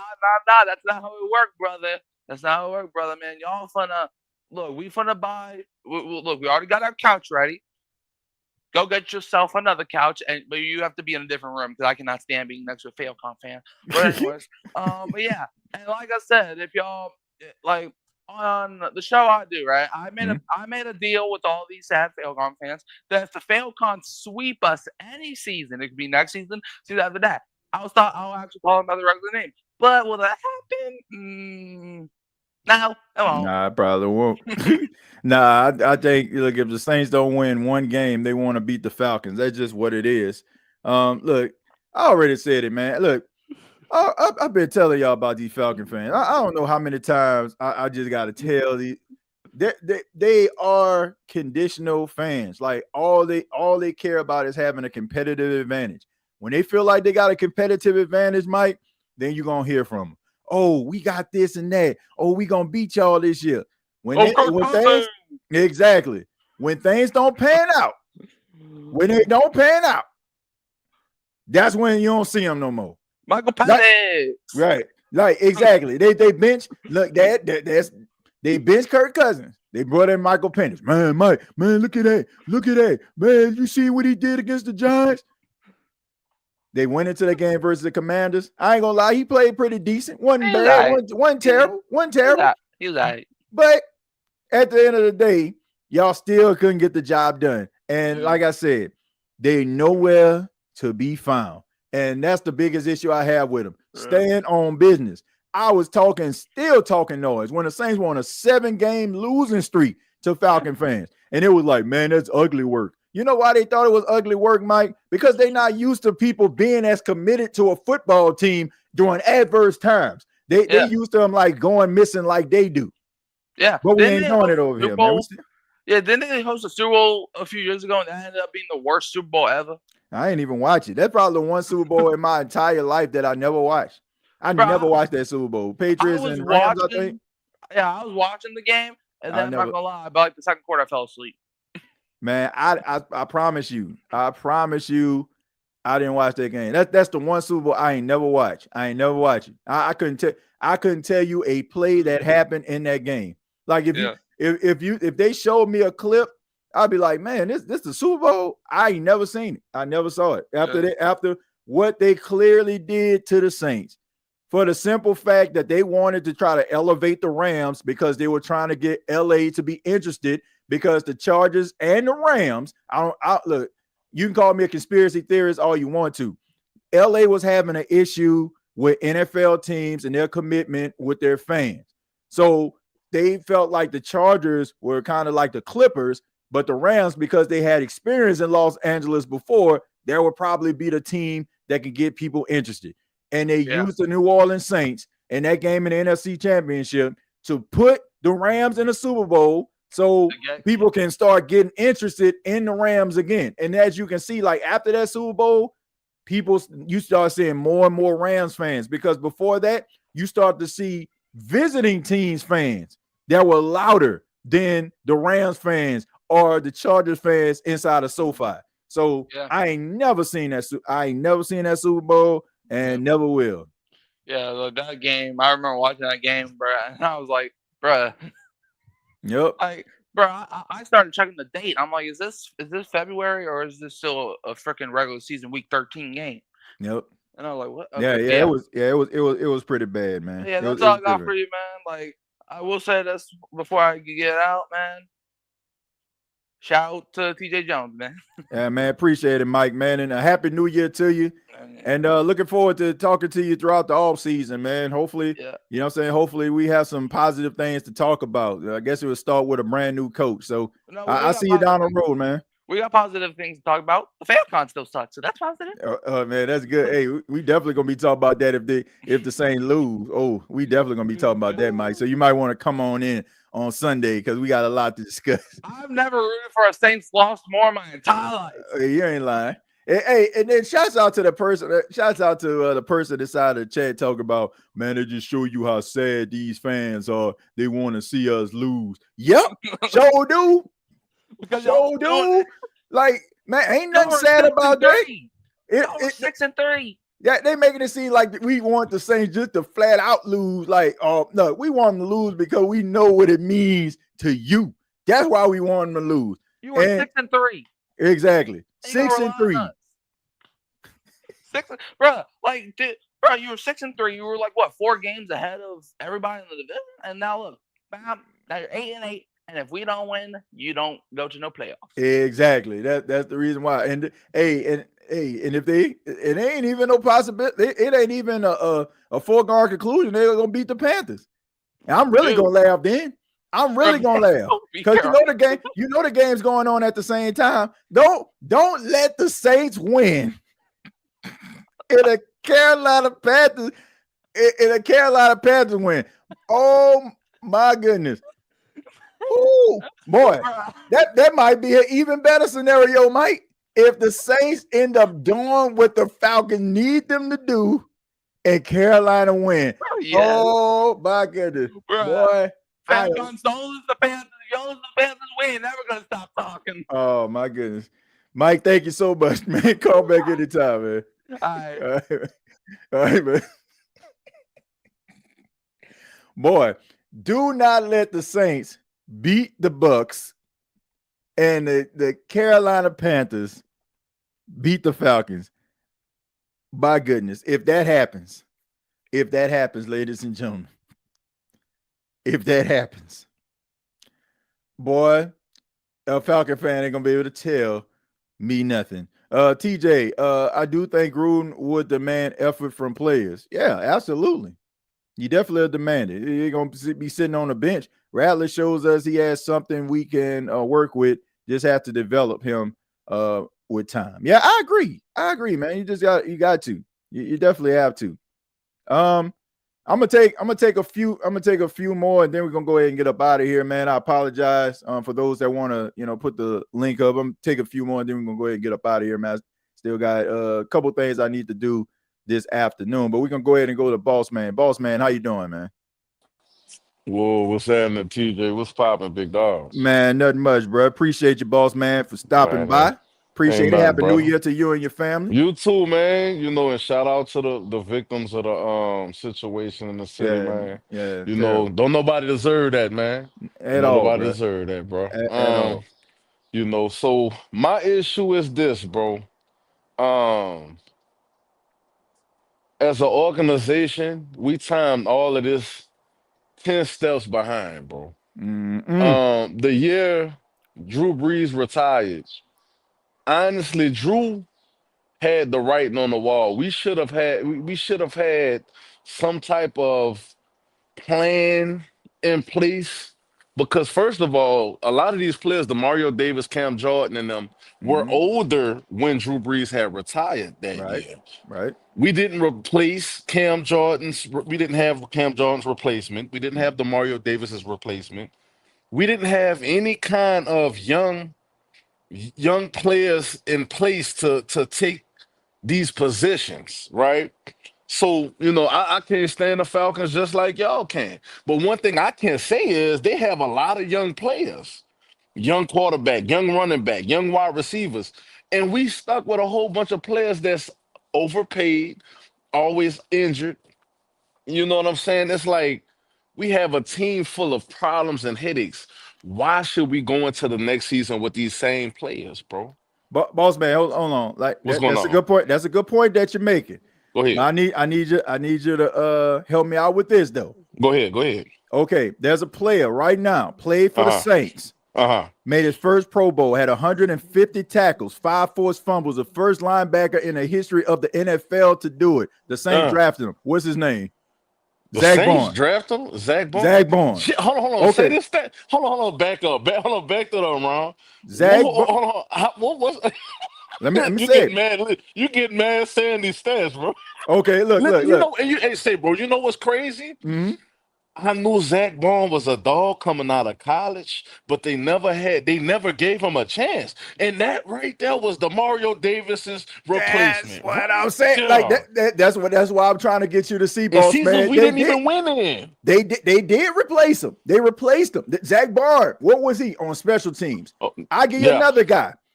He's leading his team in sacks and tackles for the Atlanta Falcons. His name is Caden Ellis. Who drafted Caden Ellis? We did. The Saints. That's all I'm saying. Like, you had these guys on your team. Those were your replacement guys right there, man. We kept, we like a high school team that got the senior. He all right, but we got sophomores that's better than him. You understand what I'm saying? And we don't get them no playing time. I got one more. I got one more for you, boss. Go ahead. You were talking about Cam Jordan. You were talking about Cam Jordan, bro. Yes, sir. There's a guy who the Saints drafted. He's leading the league in sacks right now as we speak for the Cincinnati Bengals as a defensive end. His name is Trey Hendrickson. Exactly. So I'm gonna say with him right there. Let's talk about Trey Hendrickson right now. Yeah. Do you remember the Steelers game? One of them Steelers games we played. Right. And when I tell you, every time Trey was on the line, son, he's pushing the old line 6'8", 6'9". It don't matter how big boy is, bro. He pushing the lineman into the quarterback. He's sacking the quarterback and knocking the linebacker down, the offensive lineman down at the same time. How you gonna give Davenport, who always hurt, he's slipping and sliding, slip and slide. Man, you ain't lying. You know what I'm saying? And you let Trey go. All we had to do was we could have kept both of them, declined Davenport's 5th-year option, and we could have signed Trey to a contract. And Trey wasn't even going to demand a big contract, bro, because he only had one season when he had double-digit sacks. Man, Cincinnati seen that we had a star on our team, and they snatched them up, dog. You know what I'm saying? But you know what? Look, it is what it is. But my problem is this, dog. Rattler and Jake, they're not the solution to these problems. But we did not have a veteran backup quarterback. The first person we signed in the offseason was Nathan Peterman. Nathan Peterman. Yep. Last time I seen him, he threw 6 interceptions in a game. So, like, who is making these? Is Mickey Loomis smoking that strong? Like, what's really going on, dog? I'm trying to say about it. And I don't want Aaron Glenn. I don't want him, son. I don't want him. Yeah. We had him as a defensive back coach. What happened with our cornerbacks when Aaron Glenn was here? Man, all we did was whine and cry. We never turned around. He was getting burned up. But not everybody. Saints fans have such short attention spans that we forget the history. Yep. So, okay, if it was up to you, TJ, bro, give me 2 coaches that can come in here and do something. And I don't want this roster, bro. I don't want Johnson. I don't want none of these Tyrann Matthews, Demario Davis, Cam Jordan. If you're not taking pay cuts, they got to go, bro. They got to go. So give me two head coaches, bro. Give me something. I already said, like, Ben Johnson would be my first choice. Right? Do you think he'd come in? No. I don't. That would be my first choice. But based on the situation, and like I said, everything you're saying, that's why I've been saying John Gruden would be the guy. John Gruden, to me, I think John is the only safe pick we could have because don't nobody else want to come in. Cliff, in Washington, I just seen a report. They said he's ironing things out to not go to bad teams. Like the Jets. Like, to be, let's be honest, bro. The Jets have a better roster than us. They do, and more money. More money, dog. The second team up ahead of us. The second team ahead of us, as far as the cap, They have 13 million over the cap. We're 68 million. Like we're paying all this money to look so mad. That right there should piss every Saints fan in the world off, not just in the Orleans, bro. Man, Like, how do we look so bad? And these last, like, okay, it's been so bad. I forgot who we played last. man, The Raiders game, right? Okay, it was was it the Raiders game, right? right. That was supposed to be an easy game for us to win. Yep. Them boys bullied us, bro. Man, they took advantage of it. I got it on the screen right now. Okay, I what we got got? Zach Bond stats for the Philadelphia Come Eagles. on, Right. All right. what it is? But okay, so he has a combined 151 tackles, 93 solo, 58 assists, 11 tackles for loss, 5 quarterback hits, 5 sacks. Okay, now Shit, bro. would anybody like to know? That look like the whole. That look like the whole Saints linebacker combined. That look like Pete Warner and Demario Davis and Gay in one person. Man, this man has combined. He has had more tackles in this one season than he had in his entire career with the New Orleans Saints. What's that's telling us? Our development staff is horrible. Our coaching is horrible. You have a star on your special team, son. This dude, son. There was times where I think Bond probably was on defense in pre. The only time he had playing time on defense was in preseason.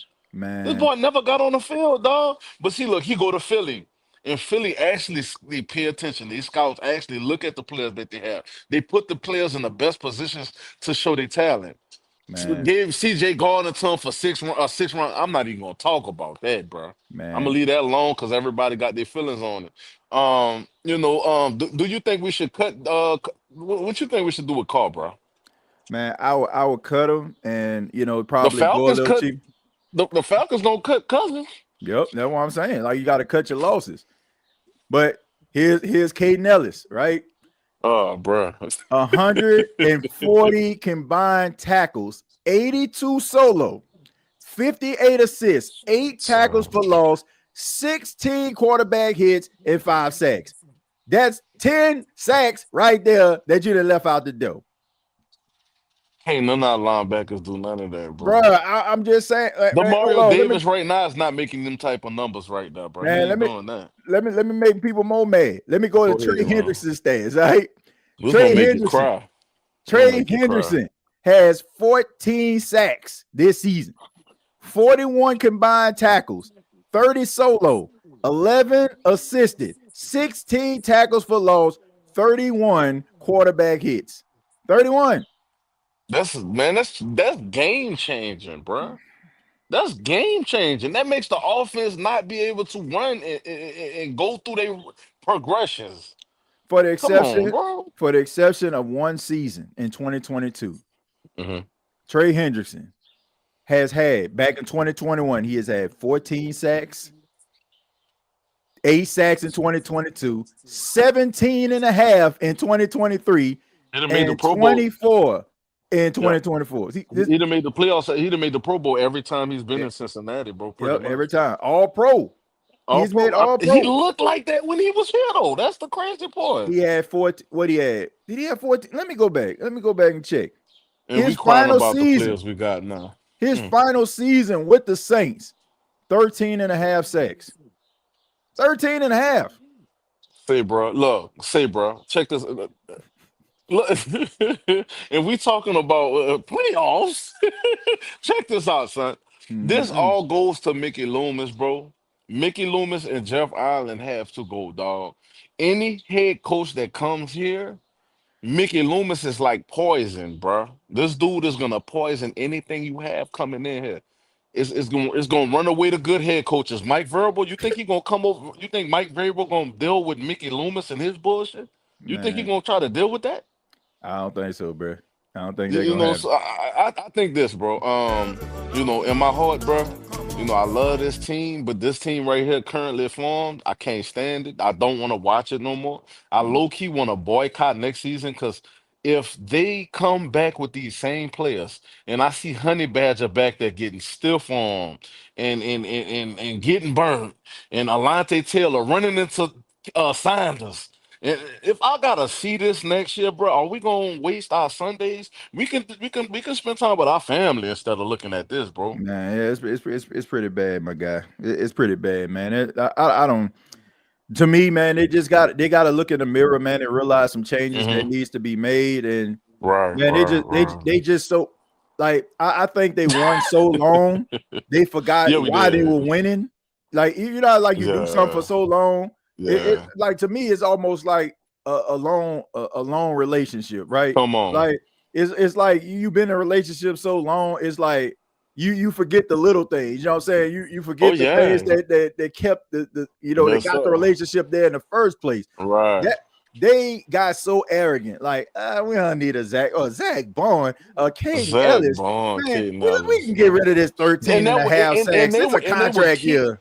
and they Yeah. were key reserve play. And you know what's crazy, bro?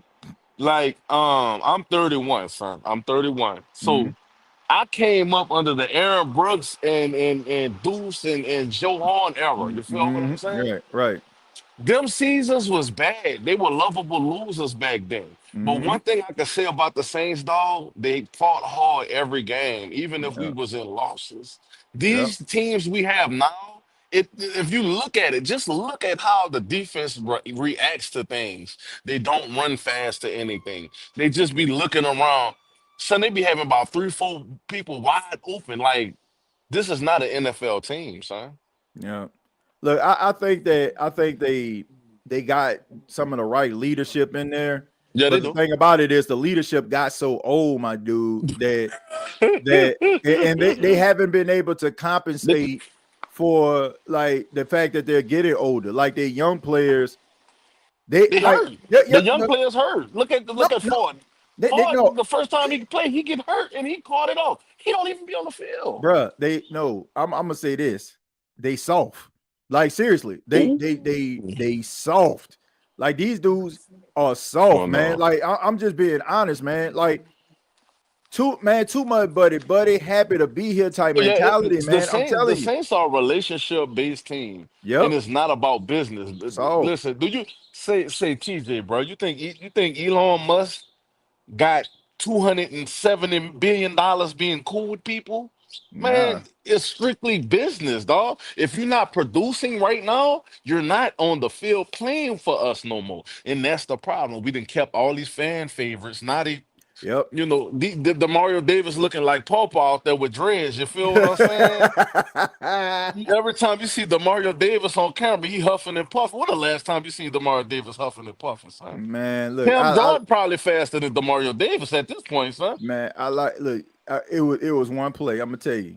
Go ahead, bro. It ended up being 4th and 1. It might But be I the want to same one I'm say thinking it was of. the pass that they threw to Miller Dula. It was like in the Okay. shadow of their own goal post. It was like a 3rd Yeah. and 9, Uh-huh. and you had Demario Davis racing the running back to the sidelines. Yeah. I was like, ain't no way if this was 2 years ago, Demario, that dude would have sniffed like to have the change to Oh, come out. nah. Demario Like Davis was sideline to sideline. yeah, that's what I'm saying. Like he was running, and when he tackled and pushed him out of bounds, I said, It's like Demario "It's up." Davis is waiting on other players to make the play instead of him having to make the play. And they're not good enough to make the play. So, you know And what missing I'm saying? tackles, and he And was missing tackles.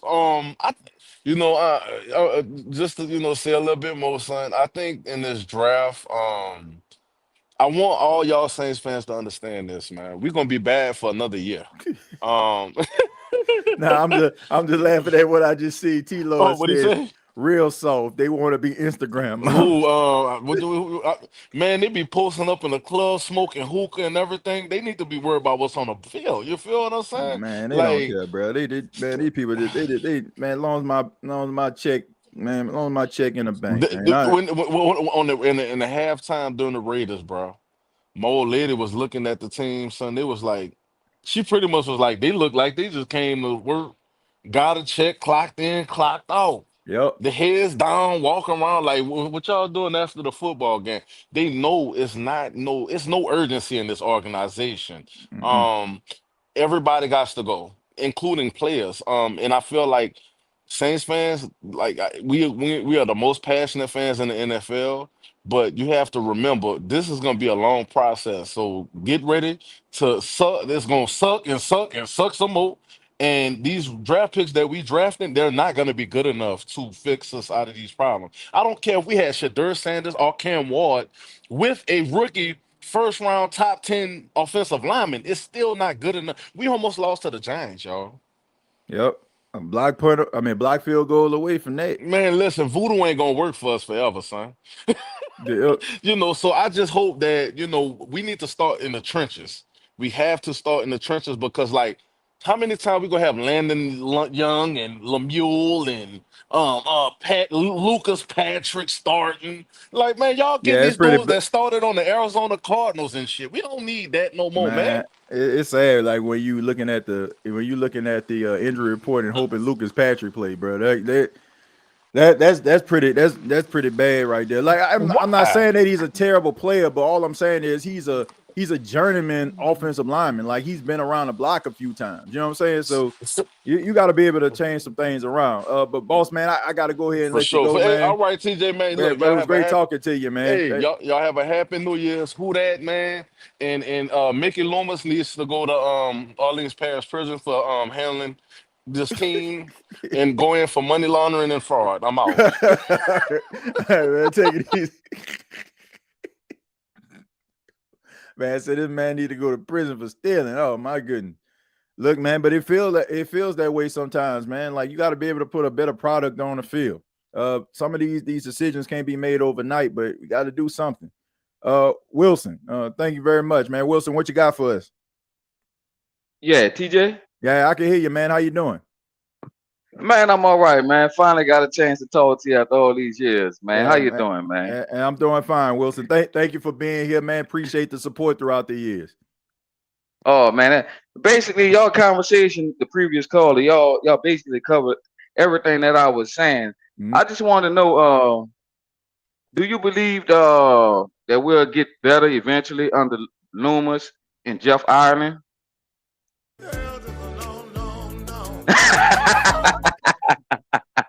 I don't. I know. That was kind of a trick question for you, man. I don't. But I'll expound on it if you would like. I just don't feel like it's a good combination. I think that Jeff Ireland is comfortable, and Mickey Loomis is comfortable with Jeff Ireland. This team has an issue with removing themselves from things that actually make them comfortable. You know what I'm saying? It's right. It's like a little kid with a teddy bear. You know, for those that may watch back in the day, Charlie Brown, he had his best friend. His best friend name was Linus, and Linus used to walk around with his blanket. Like that's what the Saints have right now. They got they comfortable blanket. They got their nice teddy bear.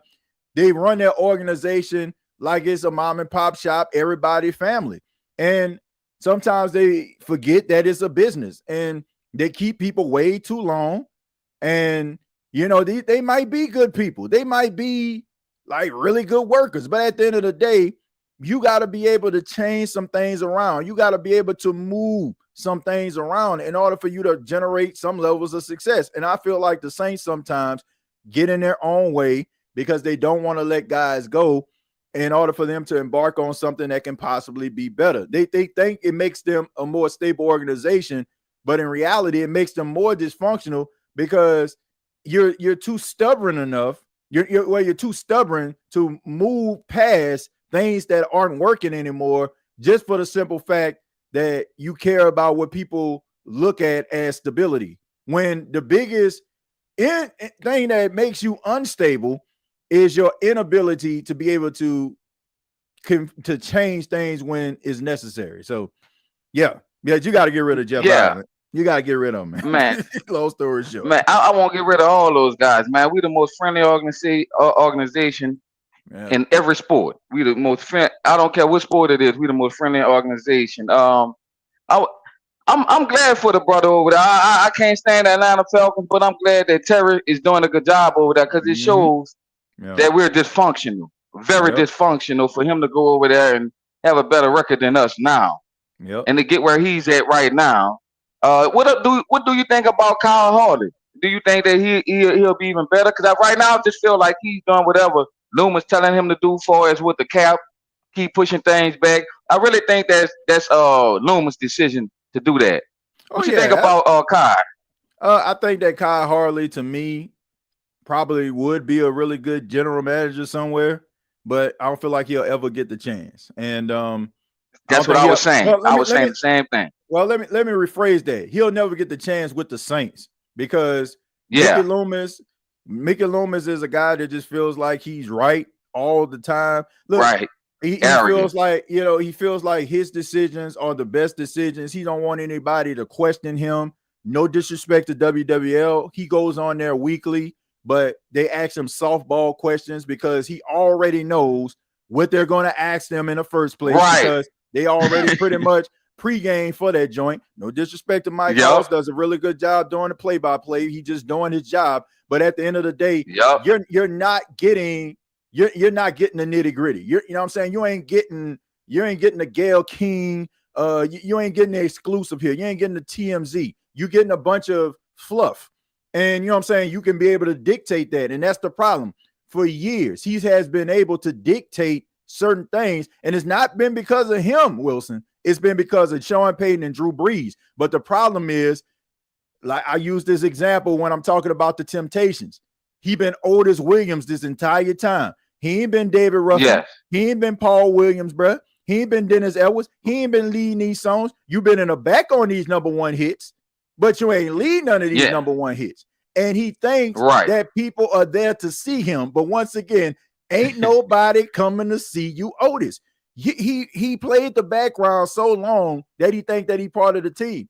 These guys absorbed a lot of the misdirection that he put in place for this football team. And we're seeing now when you don't have somebody that's going to be able to navigate you or steer you, like it's almost like you ever seen like driving school, right? They got two wheels, right? They got the wheel for the student and they got the wheel for the teacher to get you back on the road. You know what I'm saying? Just in case you steer off.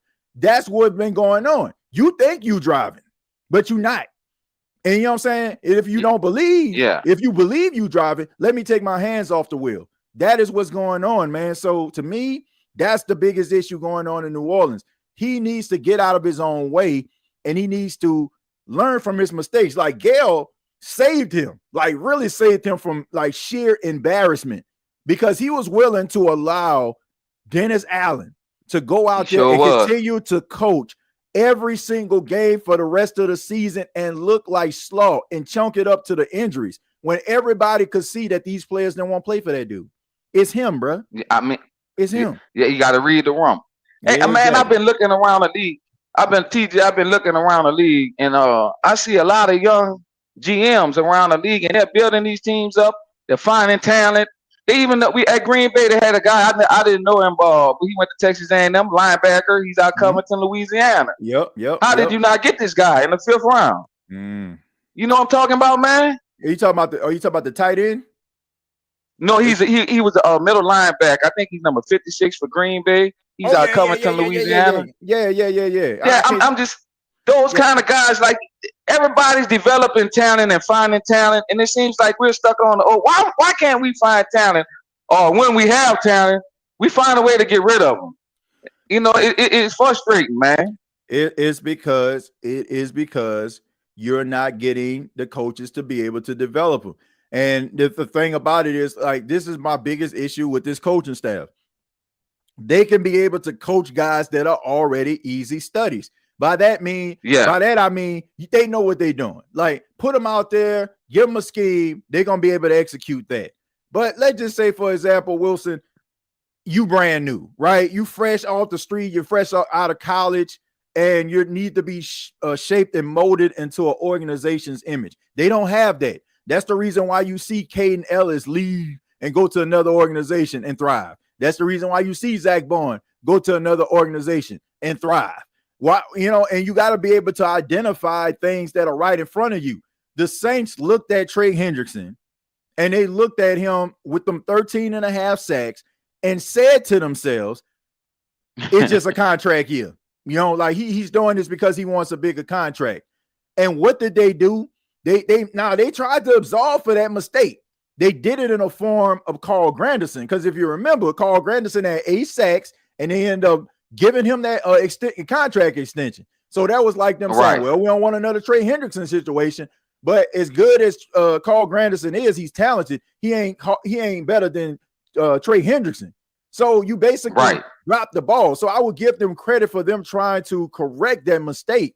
But they've been making these mistakes way too much. And they've been looking at these players as these players aren't the answer. But it's hard for a player to play a position that they haven't played the entire football life. And you expect for them to go out there and be an all-pro because of it? Of course they're going to struggle. Of course Zach Bond is going to struggle if you're not allowing him to rush the quarterback when he did most of that at Wisconsin. It's going to happen. I never understood that. Look at their offensive line, Wilson. Look at their offensive line. Not one guy on the offensive line is playing the position that he played in college. I say that, man. That's crazy, huh? None of them. That don't make no sense, man. None of them.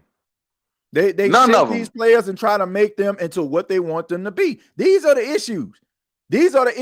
And this is why I'm telling Saints fans, how is it that we're getting upset and frustrated at these players? These players are just trying to stay in the league. They're trying to take care of their families. They're going to do what is asked of them. But how can you get upset at a guy because he's not what you want him to be? Because he never was that. You know what I'm saying? Like, it's kind of hard to do that. Like, you can't. It's like getting mad at a person that loses a trial in court and he's not a lawyer. Like, he ain't never, you know what I'm saying? He ain't never been no defense attorney. So what do you expect for him to do? How is he going to win this case? You can't get upset with that. In reality, you should be upset with the organization and the misdirection of this organization and how they look at things. And like I said, Mickey Loomis needs to get out of his own way. He needs to realize what he is and what has transpired. If this doesn't show you that Sean Payton and Drew Brees has covered up a lot of your imperfections, I don't know what will. Yeah. Well, I'm gonna let you go, TJ. I just have one more thing. I really want a young coach to come in, man. But I just don't trust the front office. But I would rather a young coach come in with a system. But I just don't think that they'll do anything like that. I think they're gonna go with somebody they're more familiar with. Don't want Glenn. Right. I don't want the guy from Tennessee. I just don't trust us in the drafting process with the guys up front. So everybody's saying we need to lose games for draft position. I just don't trust them guys doing anything going forward, man. I kind of lost trust in the team, and it's hurtful because I've been a Saints fan forever and ever. And around this time of year, and looking at all the other teams play in the playoffs, man, I still get down, man, because that's my team, man. Yep. You know?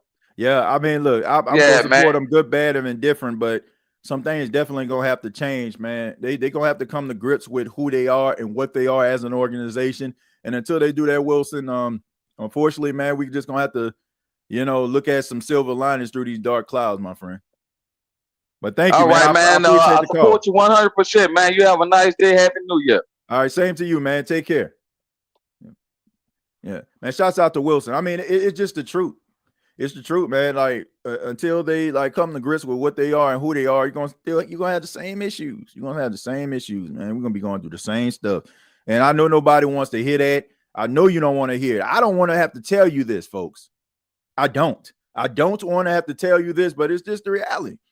Like the biggest issue that's been going on with Mickey Loomis has had prosperity throughout the years, and he really fully believes, like, man, I had like a really good hand in this. Like he did. Don't get me wrong. Like, but at the end of the day, like a lot of your mistakes were covered up because you had like two of the best to do it at their position in a field. Like it's just what it is. Like how many times did we see Drew Brees go out there with undrafted guys? I know we all remember that game. It was against the Falcons, where the New Orleans Saints and Drew Brees won the football game against the Falcons, which should be a surprise to absolutely nobody. But he threw 4 touchdowns to undrafted guys. Like, you can't make this stuff up, man. That's not a game that Drew Brees was playing in. No matter if Michael Thomas was hurt, no matter if Brandon Cook was hurt, no matter if Colston was hurt, we still felt like we had a chance. Why? Because you had arguably the greatest quarterback to ever play the game on your franchise. Like that's just what it is. You don't have that anymore. So you can't go out here and be like, take my word for it. Oh, look what I did back in the day. What did you actually do? Like, yeah, there's been times where this thing could have really, truly went off the rails if you didn't have Sean Payton and Drew Brees. To me, looking at what's been going on, we probably would be having this conversation years before that. There's been some times where it could have really went off the rails. It could have really went off the rails, man. But now we're seeing that you don't have the veil anymore. You like I said, the emperor has no clothes. Everybody knows it now. So to me, you're going to have to find somebody that's going to be able to replicate what definitely replicate what Sean Payton did. Not be Sean Payton, but have the work ethic, have the demand of Sean Payton, eat, sleep, and breathe football like Sean Payton. Like you got to have that. Because when you have a general manager like that, you're gonna need somebody that's gonna be able to win in spite of. That you're just gonna have to win in spite of. That's just what it is. Like this dude is not a good general manager. And I'm starting to wonder, was he ever a good general manager? Or maybe he was general manager and time has passed. I mean, it happens to the best of us. That's why, TJ, you have to get your point across to Gail and to get rid of him. Look, I don't think my word or Nick's word or Ross's word or, Rod Walker, Luke Johnson, Jeff Duncan, Matthew Harris. I don't think any of those guys like word is going to be like, okay, man, like, yeah, you know what? We got to get rid of them. It's not going to happen, man. Like it's going to have to be. It's going to have to be probably on his own terms. Like it's never going to be to a point where we're going to get the satisfaction, or I won't even look at it as satisfaction. I don't see nobody really lose their job. But if you aren't doing the job, then you got to go. But I don't think that it's going to be like we watch ESPN. The Saints have fired Mickey Loomis as you ain't gonna never get that. It's always going to be. It's going to be probably Mickey Loomis has stepped down as general manager. He will serve in his full-time role as executive vice president of the team, and the general manager probably going to report to him. Something like that. You ain't getting Mickey Loomis getting fired. It ain't happening. It just ain't happening that way, man. TJ, this dysfunction exists in the Saints all along, but we got a coach and he got a quarterback that could win in spite of it all. Yeah. We need to get rid of the dysfunction and the upper management. Yeah, that's what I'm saying. That's why I used the example. Back to the Temptations. Otis Williams. Everybody talks about Otis Williams. Otis Williams was the one that started the group. Otis Williams was the one that helped organize the group, bring the guys in. But at the same time, what song did Otis lead that was a #1 hit? I'm just saying, like it was Eddie Hendricks, you know what I'm saying, singing the songs. It was Dennis Edwards singing the songs. It was, it was David Ruffin singing the song. Melvin Franklin was singing the song. Like I ain't never seen Otis lead no joint. And that's all I'm saying. Like it was a good group. He was a part of the group. He was on the album cover. He was, you know what I'm saying? He was with it. But at the end of the day, like that wasn't you out there. When you in front, you went out there saying all them sweet notes. And we thank you for your contribution, but dude, ain't nobody coming to see you, Mickey. Like it's just what it is, man. It's just what it is. You got to know your lane. You got to know your lane, man. TJ, I think the independent Saints media influenced DA's firing, and it could be the same with Mickey. Well, it's a little different. It's a little different. It's a little different, little bit more power, Lewis, than it was for a mere head coach in his second failed spot as an NFL head coach. It's a little different versus, a guy who is left in the will of, Gail Benson's late husband. It's a little different, man, and I don't see it. And then on top of that, and I shouts out to Big Q, because I want to give him credit, because he did mention this. He said there are not really many football heads up top. Like, Dennis Lauscher is not a football head. You know what I'm saying? Like, he's a businessman. Like, you need this contract. Okay, we need to get an extra slab on top of the Superdome. Okay, we need to get this escalator fixed. You know what I'm saying? Let's get this state of escalator. Okay, cool. You know what I'm saying? Like, that's Dennis Lauscher. Mickey Loomis the only real football guy that's in an executive role. Guys don't know nothing about no football, man. Like, they know it's oval shaped and it's made out of pigskin. That's about it. Y'all don't know nothing about no football, man. They can't talk X's and O's, Willies and Joes with you like Mick can. And that's the problem. That's the problem right there. Super says, LMAO, I paused the live and started it back up and saying TJ saying when you need me is what I needed today. Yeah, man, look, that's definitely funny. Glad everybody enjoyed. Y'all know me, man. It's all entertainment at the end of the day, man. I don't despise anybody like personally. It's all for fun and games. You know what I'm saying? Look, if this was alternative universe, we would be cheering for some other team, right?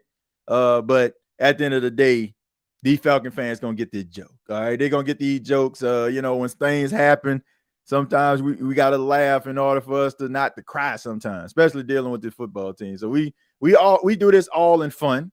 I take no pride in saying that my favorite football team resembles a team that is soft.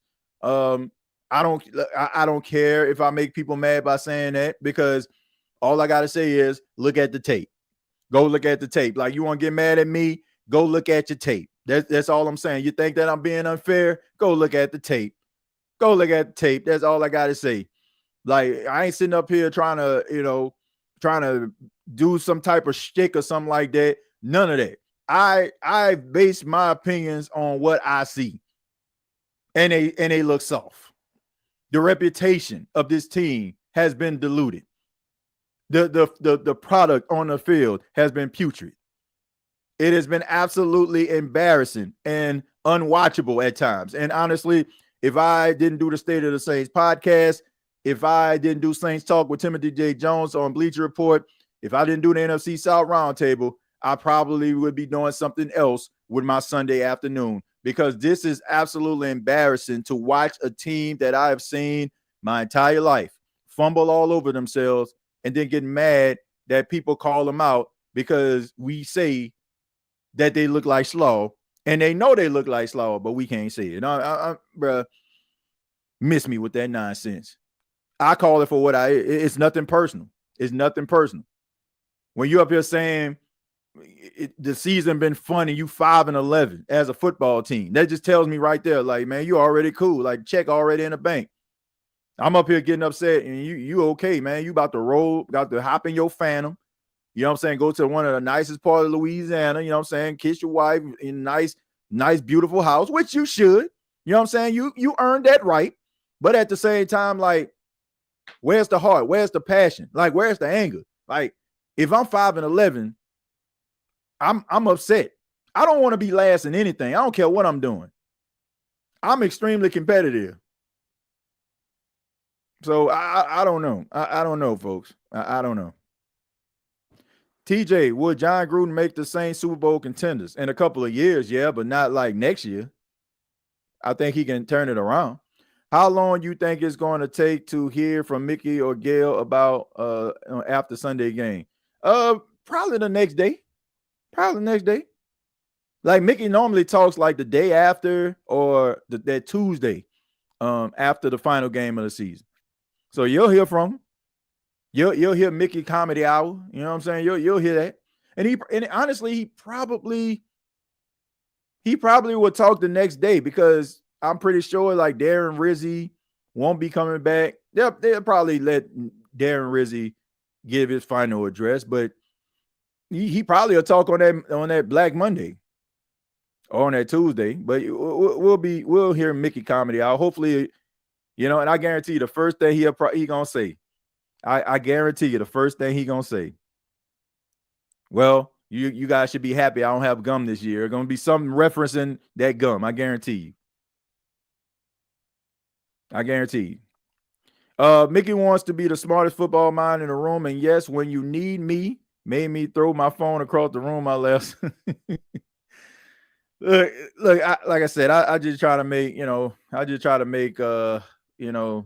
out of these difficult times, man. But look, man, I just thought that I don't know why Aaron Hall, when you need me, popped in my mind. Like I don't know why. I don't know why that. Like honestly, I don't know how like some of these songs like actually come into fruition. I promise you, I don't.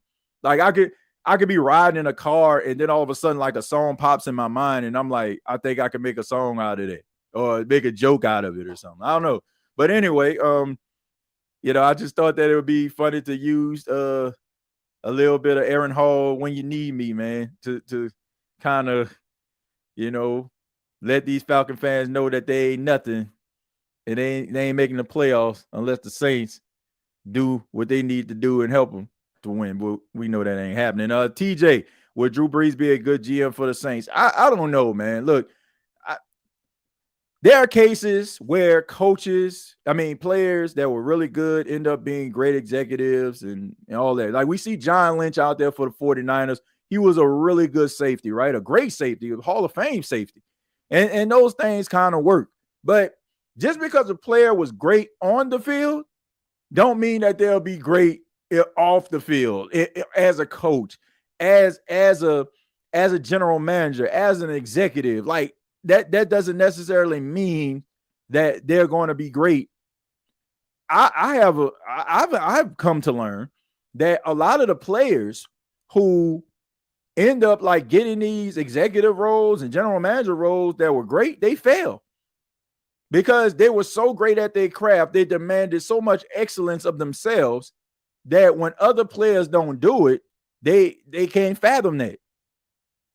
So to me, like, I can't say that. Like, I don't know if Drew Brees, like people like Drew Brees should be the offensive coordinator. Who's to say that Drew Brees would be a great offensive coordinator? Because he was a great quarterback? Because he can be able, like Drew Brees can see the field. But when he was out there, he can know where the blitz is coming from. He can put, the guys in the right position to succeed. But it's one thing you doing that yourself. It's another thing trying to tell somebody what to do. So I don't know. Like, I don't know if he'll be a good general manager. I don't know if he'll be a good offensive coordinator. I don't know if he'll be a good head coach. We have a tendency of believing if guys were great on the field, that means they'll be great in every aspect of that particular field. And that's just not the case. I mean, look at Michael Jordan. Michael Jordan was the greatest, in my opinion, the greatest basketball player of all time. Sucks as an owner, sucks as a general manager. He was terrible. He was terrible. Sometimes it just doesn't work. Magic Johnson, terrible. I think he coached at one time. Terrible. Some guys are just great, great players. And they're so great, they used to things being a certain way, and it just doesn't pan out like that because maybe that's just not what they are good at. But thank you all for checking out the State of the Saints podcast. Really do appreciate it. Much love to each and every one of you. Once again, want to wish you and yours a happy new year. I know I went a little bit longer than I normally do, but just thought that it would be right. It's been a while since I got opportunity to speak to a few of you, through the phone lines. Definitely want to continue to do that. We're going to be doing that throughout the offseason. We're going to be doing more phone lines. And I kind of got away also from, interviews and stuff like that, kind of because of my work schedule. But definitely want to kind of get back into that, as we transition to the off season. So hopefully that will be, hopefully that'll be, on the agenda as well. So thank you all for being here. Really do appreciate it. We'll be back, talk a little bit about the final game of the season. I know who cares. I know I don't. But we'll talk about what we expect to see. What will the Saints do? Hopefully, you see some positive things last game of the season, but we'll be talking about that, addressing that. And once again, really do appreciate you all. You can check out previous episodes here on YouTube. You can follow me on X at TJAYJones8.